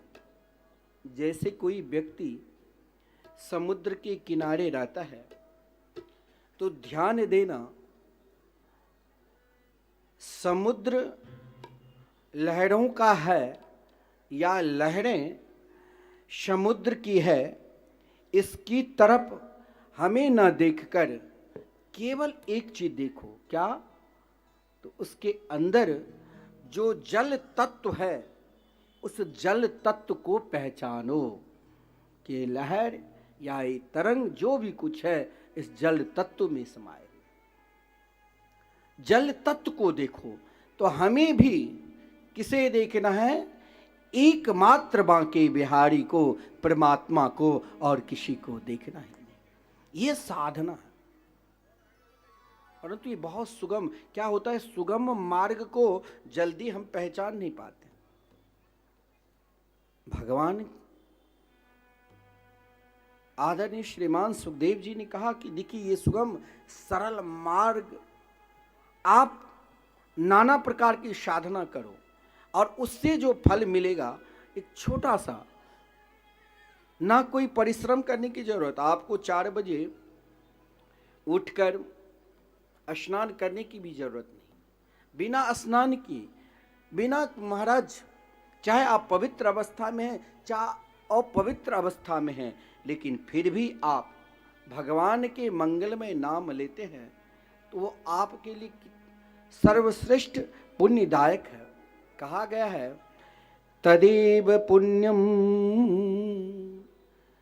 परमं पवित्रम गोविंद गेहे गमनाय पत्रम तदेव लोके सुकृतैक सत्रम तदुच्यते के सब नाम मात्रम। केवल भगवान केशव, भगवान नारायण, गोविंद के अगर आपके मुख से एक बार नाम उच्चारण हो जाता है, क्योंकि एक का सिद्धांत नहीं, आदरणीय श्रीमान सुखदेव जी कहते हैं योगी नाम नृप हरे नामानुकीर्तनम। कभी कभी क्या होता है, हमने बहुत पुण्य किया, उन पुण्य के प्रताप से बहुत आप स्वर्ग जा सकते हैं। उससे अधिक कोई आपका स्तर ही नहीं। लेकिन उन पुण्य के प्रताप से आप स्वर्ग में तब तक ही रहोगे जब तक आपके अंदर पुण्य है। लेकिन जिसके हृदय में भगवान नाम एक बार बैठा लिया है, उस मंत्र को अपना सर्वस्व मान लिए है, ये संपूर्ण महापुरुषों का सिद्धांत है। योगी नाम नृप निर्णतम हरे नामानुकीर्तनम। इस कलिकाल में सबसे अधिक अगर किसी तप और साधना में विशेषता है तो एकमात्र सजनों भगवान के मंगलमय नाम, जहां सब कुछ छूट है, किसी भी प्रकार के नियम नहीं है। जिस अवस्था में है, जिस संग में है, आप निरंतर भगवान नाम का उच्चारण करते रहो, नाम जाप करते रहो, नाम का चिंतन रखो। अब आप कहोगे कि देखिए आप भागवत श्रवण करते हैं, और भागवत श्रवण करने का फल यही है, जिस दिन से आप भगवान के मंगल में नाम से संबंध जोड़ लिया, नाम को अपना लिया, मान लेना कि आपके ऊपर अब भागवत भगवान की पूर्ण कृपा हो चुकी है। देखिए आप कहोगे कि शरीर में अभिमान है, मैं मेरापन, मैं को भी भगवान के नाम में समर्पित कर दो, क्योंकि हर जगह कहा गया है कि अभिमान नहीं करो, लेकिन एक जगह कहा गया है खूब अभिमान करो। रामचरितमानस में तो स्पष्ट कहा गया है गोस्वामी जी कि एक अभिमान कभी छोड़ना नहीं है कि हम भगवान के हैं और भगवान हमारे हैं। हम भगवान के भजन करते हैं, यह अभिमान करने से और भजन बढ़ेगा। और कहा गया कहीं अभिमान करोगे तो पतन होगा, लेकिन हम भगवान के हैं, हम भगवान के सेवक हैं, हम उनके दास हैं।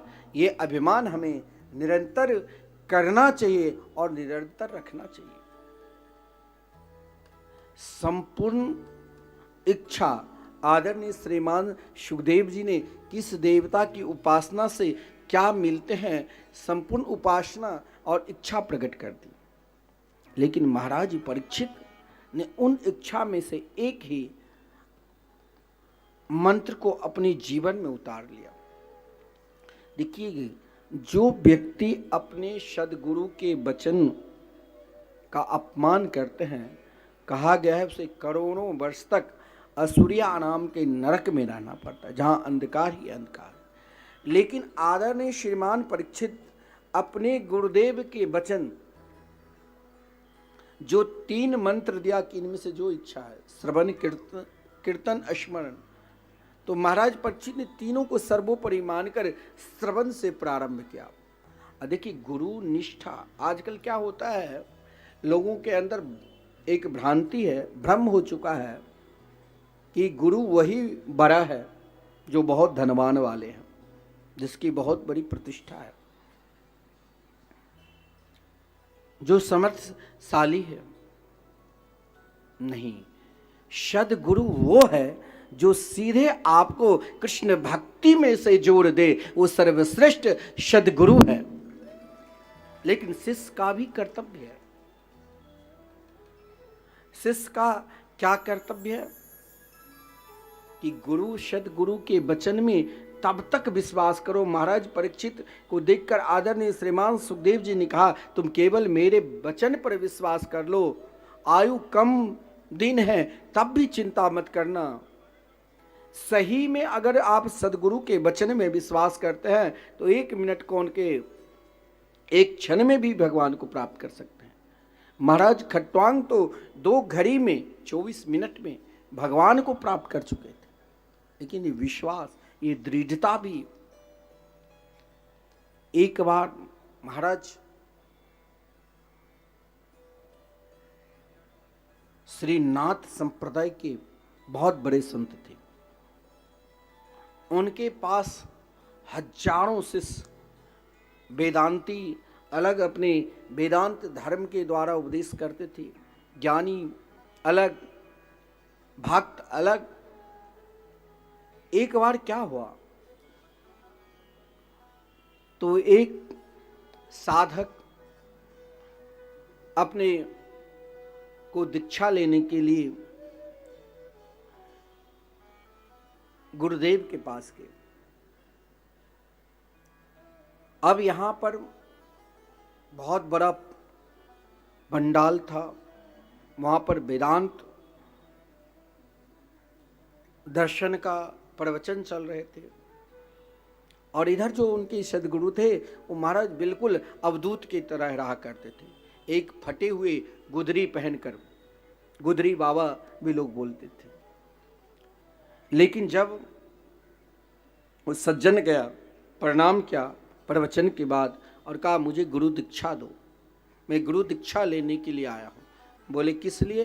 तो बोले ब्रह्म को प्राप्त करने के लिए, मुझे ब्रह्म को प्राप्त करना है, दीक्षा दो। उस संत ने कहा कि अगर तुम दीक्षा लेना चाहते हो तो बहुत बड़ा आश्रम है, तुम्हारी दीक्षा दे दिया, तुम झाड़ू लगाओ और एक काम बता देता हूं जो नित्य करना। यहां जितने भी संत आवे उनके लिए तुम चावल तैयार करना, धान कूट कर। अब गुरु के वचन में विश्वास देखो। महाराज परीक्षित अपने सदगुरु के वचन में विश्वास किया।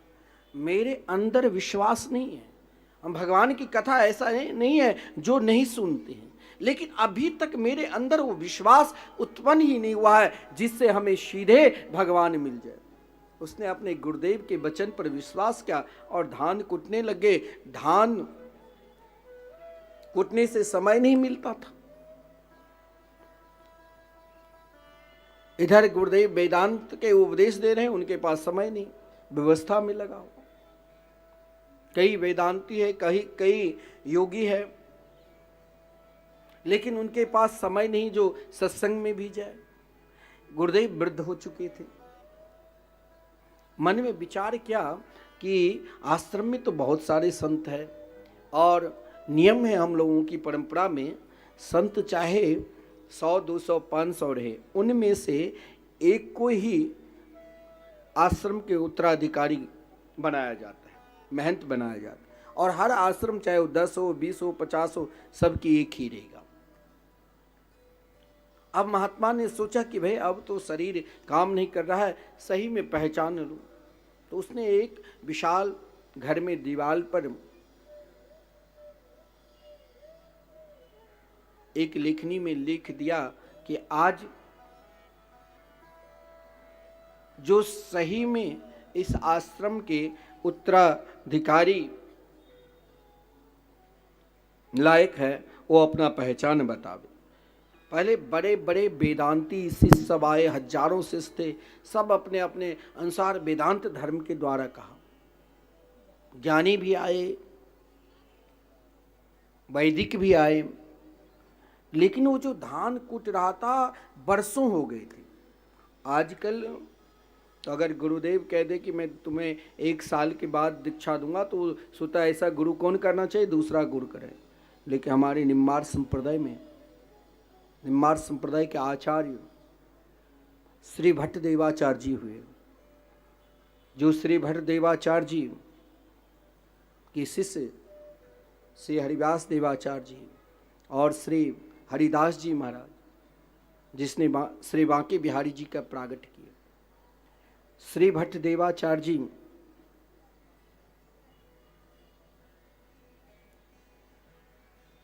महाराज जब पदगान करते थे तो प्रिया प्रीतम श्री राधा कृष्ण उनके गोद में विराजमान हो जाया करते थे। तो जब उनके शिष्य दीक्षा लेने के लिए आए कि गुरुदेव मुझे दीक्षा दो, श्री हरिदास देवाचार्य जी, तो कहा कि जाओ गिरिराज जी परिक्रमा लगाओ, 12 वर्ष परिक्रमा लगाने के बाद तब आओगे, तब मैं दीक्षा दूंगा। गुरुनिष्ठ होकर गिरिराज गोवर्धन जो आप एक दिन परिक्रमा करोगे तो 10 दिन नहीं आप उठ पाओगे, 21 किलोमीटर 12 वर्ष तक। आज भी गिरिराज जी में ऐसे ऐसे महात्मा हैं जो दिन में 7 बार परिक्रमा लगाते हैं। 12 वर्ष तक लगातार परिक्रमा लगाए, फिर आया वृंदावन यमुना किनारे कि गुरुदेव मुझे दीक्षा दो। कहा कि क्या देख रहे हो? बोले सामने यमुना की धारा बह रही है और आपकी छोटी सी कुटिया है, आप भजन कर रहे हैं। बोले जाओ फिर अभी 12 वर्ष तक तुम गिरिराज जी की परिक्रमा लगाओ। फिर 12 वर्ष यानी 24 वर्ष के बाद फिर दीक्षा लेने के लिए पहुंचे। बोले अब तुम क्या देख रहे हो? बोले अब मैं देख रहा हूं कि आपके आश्रम में पर्याप्तम दिव्य नित्य रासलीला कर। और क्या देख? बोले आपकी कुटिया और आप विराजमान हैं। बोले फिर तुम जाओ, अभी दीक्षा लायक नहीं हुए।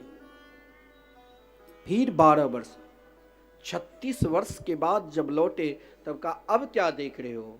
बोले अब कुछ नहीं देख रहा हूं, अब देख रहा हूं कि आपके गोद में श्री राधा कृष्ण युगल स्वरूप में विराजमान हैं और मैं कुछ देख ही नहीं रहा हूं। बोले अब तुम दीक्षा के अधिकारी हुए हैं।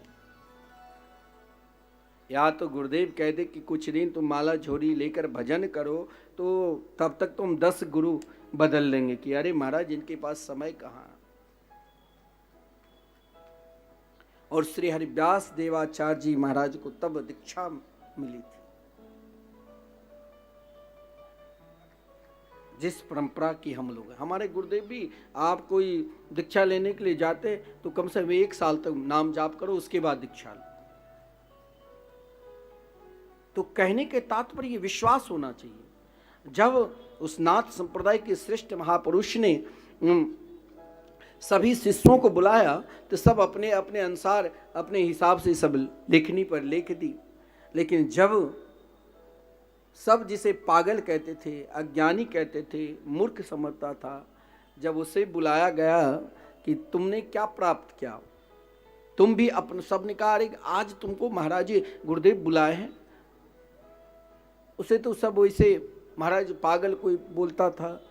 जब पहुँचे तो गुरुदेव से कहा, गुरुदेव ने पूछा तुम भी अपना जीवन के कुछ अनुभव बताओ।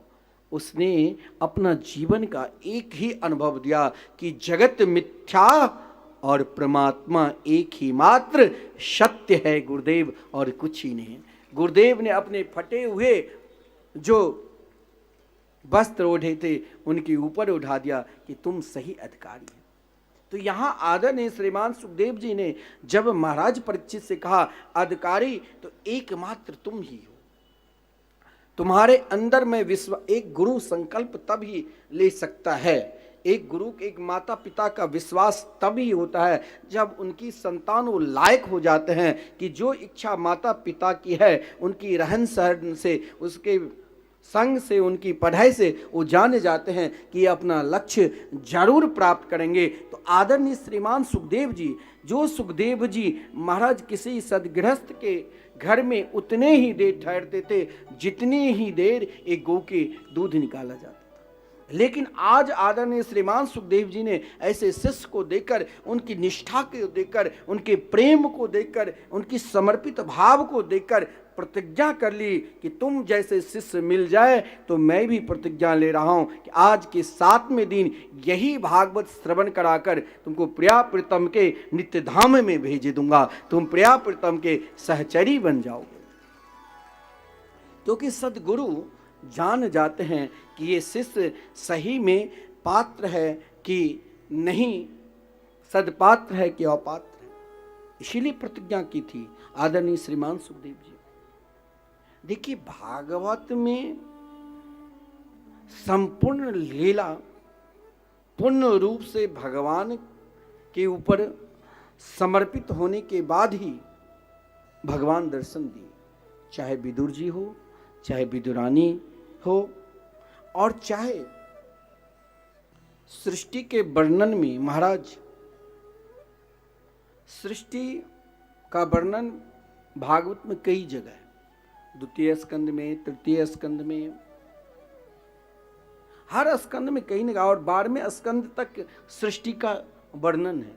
क्योंकि बार बार सृष्टि का वर्णन इसीलिए दिखाया गया है कि जगत असत्य है, परमात्मा ही सत्य है। इसीलिए घर परिवार में के संग में रहो, लेकिन कुछ समय निकालकर हरि स्मरण करते रहो, भगवान के स्मरण करते रहो, बाकी काम तो होगा ही। सृष्टि 4 प्रकार के जीव इस सृष्टि में मात्र है। 4 ही प्रकार के संपूर्ण जगत में जब ब्रह्मा जी ने सृष्टि के विस्तार किया तो इस जगत में 4 ही प्रकार के जीव से अनेक प्रकार के जीव हुआ। उन 4 प्रकार के जीव का वर्णन है जो महाराज पहला जरायुज, जरायुज उसे कहा गया है जिस सृष्टि में, जरायुज की जो सृष्टि है, जो जैर से जैसे पैदा हुआ मनुष्य, गाय, भैंस। दूसरा है अंडज, अंडज सृष्टि में उसे कहा गया है जो अंडे से पैदा हुआ, जैसे पक्षी, सांप, गिलहरी, छिपकली इत्यादि। और तीसरा सृष्टि में जो जीव है, जिन जीव को उद्भिज कहा गया। उद्भिज में क्या होता है? उद्भिज जो पृथ्वी के ऊपर भेद करके बाहर उत्पन्न हो, जैसे वृक्ष, लता, दूब यानी घास इत्यादि। और चौथा इन 4 ही प्रकार की जीव है। चौथा है स्वदेज, जो पसीने से पैदा हुए, जैसे जू, लीक, वर्षा में जमीन से जो निकलते हैं, इस प्रकार जो जीव पैदा होते हैं। इस प्रकार 4 प्रकार के सृष्टि में सर्वश्रेष्ठ मनु महाराज ने, ब्रह्मा ने अपनी सृष्टि में 1-2 नहीं, ब्रह्मा ने अपने सृष्टि में सर्वप्रथम ब्रह्मचर्य धर्म, ब्रह्मचारी के प्रकट किया, जो सनक सनंदन सनत कुमार के रूप में। इतना ही नहीं, ब्रह्मा जी ने ब्रह्म ऋषि को भी प्रकट किया, जिसमें मरीचि, अंगरा, पुलस्त्य, भृगु, वशिष्ठ, दक्ष इत्यादि।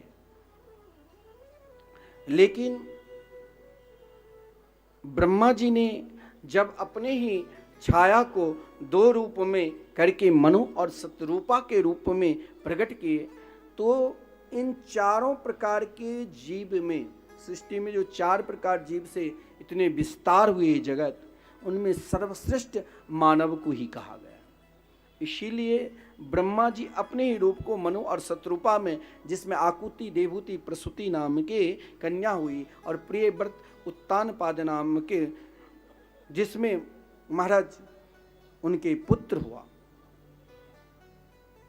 क्योंकि मानव सृष्टि को सर्वोपरि कहा गया है। मानव वो कार्य कर सकता है जो कार्य संसार में मानव चाहे तो महाराज आकाश में भी जा सकता है, और मानव चाहे तो भगवान के निकट भी जा सकता है। और जिस क्रम में भगवान ने 12 अवतार भी धारण किया, पृथ्वी पर मानव धर्म को बढ़ा, जो कहते हैं ना कि मनुस्मृति को नष्ट कर देंगे, वो महामूर्ख है। क्योंकि मनुस्मृति को तुम नष्ट कर सकते ही नहीं, क्योंकि मनुस्मृति को जागृत करने के लिए स्वयं भगवान वारा। तुम मनुस्मृति एक ग्रंथ को तुम जला दो, अपमान कर दो, इससे कुछ होने वाला नहीं। भगवान की तस्वीर में लात मार दो, अपमान कर दो, इससे भी कुछ नहीं। लेकिन तुम सांस कहाँ ले रहे हो मालूम है? तुम सांस ले रहे हो कहाँ? इस श्वेत बारह कल्प में, भगवान के ही कल्प में। और भगवान ने 12 अवतार धारण कर हिरण्याक्ष जैसे असुर को उद्धार किया। किस लिए? क्योंकि मानव में सद्भावना हो, प्रेम हो, जिस कारण भगवान कभी कभी स्वयं अपने आप को भगवता को छोड़कर छोटे अपने आप को मत मानो। भगवान वाहरा रूप में प्रकट हुए, हिरण्याक्ष का उद्धार किया, लेकिन पृथ्वी की स्थापना जगत में इसीलिए क्या इस पृथ्वी को पूर्ण रूप से वही सुरक्षित कर सकता है जो मानव भगवान को साथ में लेकर चले। जिनकी वृत्ति हिरण्याक्ष वृत्ति है उनका तो अंत होगा ही, और जो परमात्मा के साथ में लेकर चले वही तो श्रेष्ठ मानव है। और हम सबको श्रेष्ठ मानव बनकर रहना है, हमें दानव नहीं बनना है। और श्रेष्ठ मानव तब ही बनोगे। मनुस्मृति मनु महाराज ने बनाया, लेकिन मनु महाराज की स्थापना विस्तार करने के लिए इस सृष्टि पर किसने कहा था? तो भगवान। अगर उन सृष्टि में विघ्न आया तो भगवान स्वयं हिरण्याक्ष जैसे असुर को उद्धार किए। बड़ा विलक्षण है कथा, तो आप कई बार श्रवण भी कर चुके हैं। हिरण्याक्ष और हिरण्यकश्यप ये केवल लोभ के प्रतीक है। लेकिन एक बात बताऊं, लोभ होना चाहिए। कभी कभी लोभ भी भगवान से मिला देंगे, कभी कभी काम भी भगवान से मिला देंगे, और कभी कभी क्रोध भी भगवान के निकट ला देंगे। आप कहोगे कि आप तो तीनों बात विचित्र बोले। क्या लोभी को भगवान मिल सकता है? क्या क्रोधी को भी भगवान मिल सकता है? और क्या कामी को भी भगवान मिल सकता है? जरूर मिल सकता है। क्यों नहीं मिल सकता है? लोभ यानी इच्छा। एक लोभ आपको आसुरी वृत्ति की ओर भी ले जाएगा, संग्रह वृत्ति की ओर भी, और एक लोभ आपको परमात्मा के निकट भी समर्पित कर देगा। एक लोभ निरंतर रखो, एक इच्छा निरंतर रखो। वो लोभ क्या है कि बार बार परमात्मा बांके बिहारी को हमें निहारना है। उनके सिवा मेरे तो कोई है ही नहीं, मेरे के लिए तो एकमात्र वही सर्वा है। मैं बार बार उनके निकट जाऊं, ये लोभ रखो। जैसे इच्छा होती है ना, लोभ है ना किसी चीज को प्राप्त करने के लिए, तो अगर आपके हृदय में एक लोभ बैठा है कि मुझे, जो महाराज सबके ऊपर कृपा करते हैं, वो लोभ रखो कि एक दिन जरूर मेरे करुणामयी सरकार, मेरे ठाकुर, मेरे बांके बिहारी जरूर मिलेंगे। ये लोभ जरूर करना चाहिए। क्रोध, देखिए क्रोध का भी प्रक्रिया है। एक क्रोध ऐसा भी है, वो क्रोध, एक क्रोध पाप भी है और एक क्रोध पुण्य भी है। आप कहोगे कि अरे आप कहते हो, सब कहता है क्रोध महान पाप की जड़ है, लेकिन मैं कहता हूं एक क्रोध आपको पाप की ओर भी ले जाएगा और एक क्रोध आपको सीधे भगवान से मिला देगा। भगवान वहां देर करते ही नहीं। क्या शनकादिक को क्रोध नहीं आया था? जो 5 वर्ष की छोटी अवस्था लेकर ही निरंतर सतयुग त्रेता द्वापर में निवास किए, अनेक युग में रह रहे, क्या क्रोध नहीं आया? क्रोध अगर आपको भगवान की कथा से कोई रोकता है तो उसके ऊपर क्रोध करना भी धर्म माना गया है। भगवान के भजन से अगर कोई रोकता है तो उनके ऊपर क्रोध करना धर्म माना गया है। आपका भी कल्याण होगा, उनका भी कल्याण होगा। जैसे सनकादिक ने क्रोध किया किसके ऊपर? तो जय विजय के ऊपर। जय विजय ने वैकुंठ में रोका, जहां क्रोध का प्रवेश ही नहीं है, जहां शांति है। आप कहेंगे कि भाई मैं, ऐसा कोई व्यक्ति चाहते हैं कि क्रोध आवे? कोई नहीं चाहते हैं कि क्रोध मेरे ऊपर आ जाए, फिर भी क्रोध आता है। और कभी कभी लगता है कि हम इतने भजन पूजन सत्कर्म कर रहे हैं, फिर भी बात बात में क्रोध क्यों आते हैं? क्रोध आता है। क्रोध शनकादिक भी किए, लेकिन शनकादिक का क्रोध और आप सबके क्रोध में अंतर है। क्रोध यदि भगवान के निमित्त आवे तो वो क्रोध भी भजन माना गया है। अरे वैकुंठ मृग पक्षी नाम स्त्री नाम चापी न मत्सरा सर्व दोष मेहनत्वात् तत्र दोष हरिक्षया। जिस वैकुंठ में काम क्रोध लोभ मत्सर की प्रवेश नहीं है, वहां शनकादिक ने क्रोध किया। आप कहोगे हम भगवान की पूजा तो रोज करते हैं लेकिन क्रोध नहीं जाते। आप कहोगे हम गंगा जी में बार बार स्नान किए, क्रोध सब पाप तो धुल गए लेकिन क्रोध रूपी पाप नहीं। आप कहेंगे कि हम सत्संग तो करते हैं लेकिन क्रोध नहीं जाता। लेकिन इस क्रोध से क्या मेरा धर्म नष्ट हो जाएगा? नहीं होता है।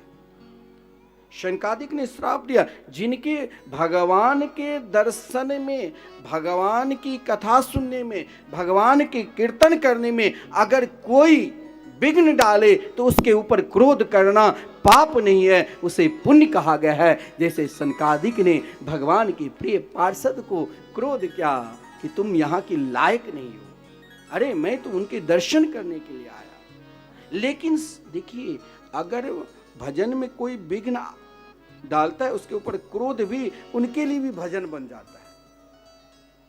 आप कथा सुनने के लिए आए, आपकी इच्छा है कि वृंदावन में हमें ब्रज 84 कोस की परिक्रमा करना है, तो शिन्ना जी बोले अप्रैल महीना में 11 मार्च की तो निःशुल्क है, केवल आपको परिक्रमा यात्रा आपको निःशुल्क मिलेगा, जो वाहन बस के द्वारा भोजन और रहने की उसमें शुल्क देना पड़ता है, उसमें निःशुल्क। और एक यात्रा जो अप्रैल में होगी उस सारे सामने लिखा हुआ है, जहाँ यहाँ की कार्यालय बना हुआ है सामने, तो उसमें आप पढ़ लेना, मोबाइल पर अपना फोटो भी ले लेना कि कितनी जगह किस किस तीर्थ कहाँ कहाँ ब्रज में किस तीर्थ में कहाँ पर ब्रज में कहाँ केदारनाथ है, कहाँ बद्रीनाथ है, कहाँ गंगोत्री है, कहाँ यमुत्री है, सब तीर्थ का दर्शन ब्रज में होता है। और इच्छा है वृंदावन जाओ, सामने वाला रोक रहा है, उसके ऊपर क्रोध करते हैं तो क्रोध ना आपको पाप लगेगा और ना उनका कुछ होगा। क्योंकि ठीक है, भगवान के पार्षद जय विजय को श्राप मिला, 3 का तुम असुर हो जाओ, 3 जन्म ले में असुर उनको होना पड़ा।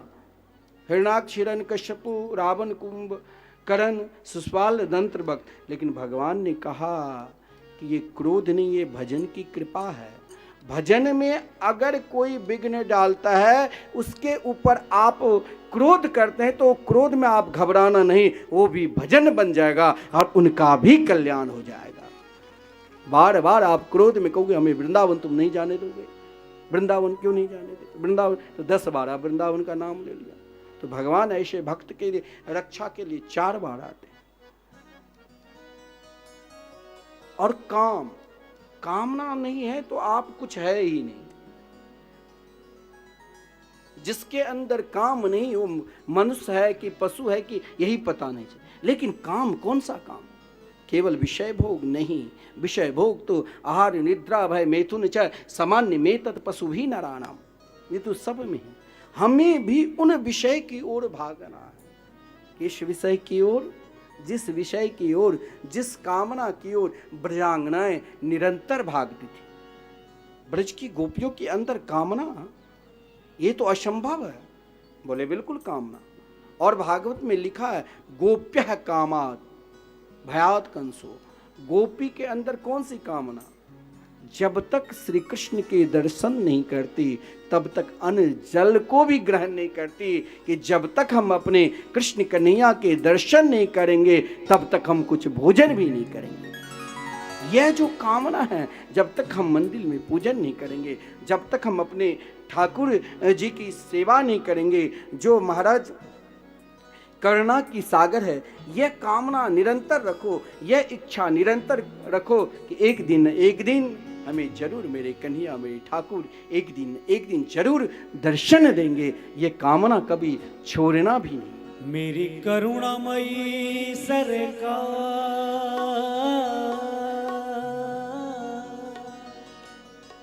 मेरी करुणामयी सरकार, मिला दो ठाकुर से एक बार, कृपा करो भानु दुलारी, राधे बरसाने वारी कृपा करो भान दुलारी है हो राधे बरसाने वारी ओ कृपा करो भानु दुलारी सब ताली सेवा करते रहिए। बरसाने वारी ओ कृपा करो भान दुलारी है हो राधे बरसाने वारी मेरी करुणामयी सरकार मेरी करुणामयी सभी पुकारिए दोनों हाथ ऊपर करके मेरी करुणामयी सरकार मिला दो ठाकुर से एक बार कृपा करो भानु दुलारी श्री राधे बरसाने वारी तू कृपा करो भान दुलारी है हो राधे बरसाने वारी अरे हाँ कृपा करो भानु दुलारी श्री राधे बरसाने वारी कृपा करो भान दुलारी है हो राधे बरसाने वारी बोलो बरसाने वारी की जय हो।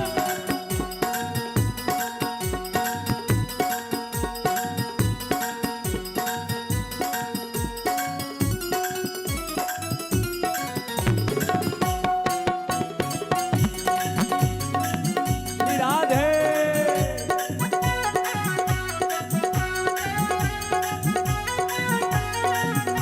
पुकारिए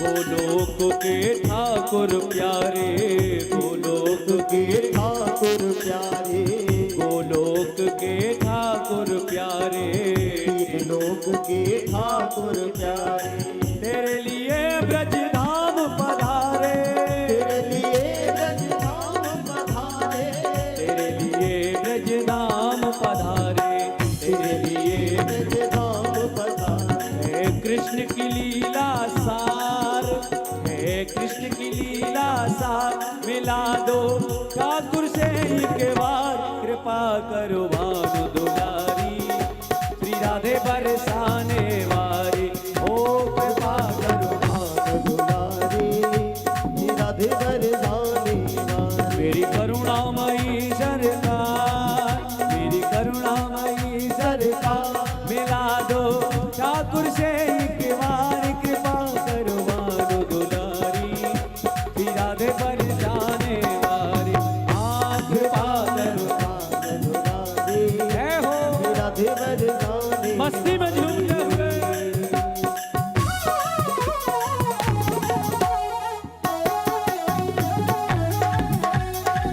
राधे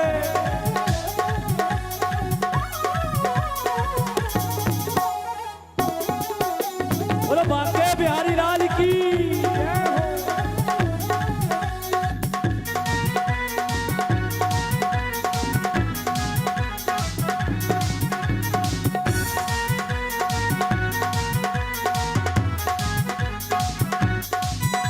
श्री राधे तालियों की सेवा करते हुए अरे तू ही मोहन तू ही राधा तू ही मोहन तू ही राधा तू ही मोहन तू ही राधा तू ही मोहन तू ही राधा तेरे बिना मेरा श्याम है आधा तेरे बिना मेरा श्याम है आधा तेरे बिना मेरा श्याम है आधा तेरे बिना मेरा श्याम है आधा नंद नंदन प्राणाधार नंद नंदन प्राणाधार मिला दो ठाकुर से एक बार कृपा करो भानु दुलारी श्री राधे बरसाने वारी ओ कृपा करो भानु दुलारी जय हो राधे बरसाने वाली हाँ कृपा करो भानु दुलारी श्री राधे बरसाने वारी कृपा करो भान दुलारी राधे बरसाने जय हो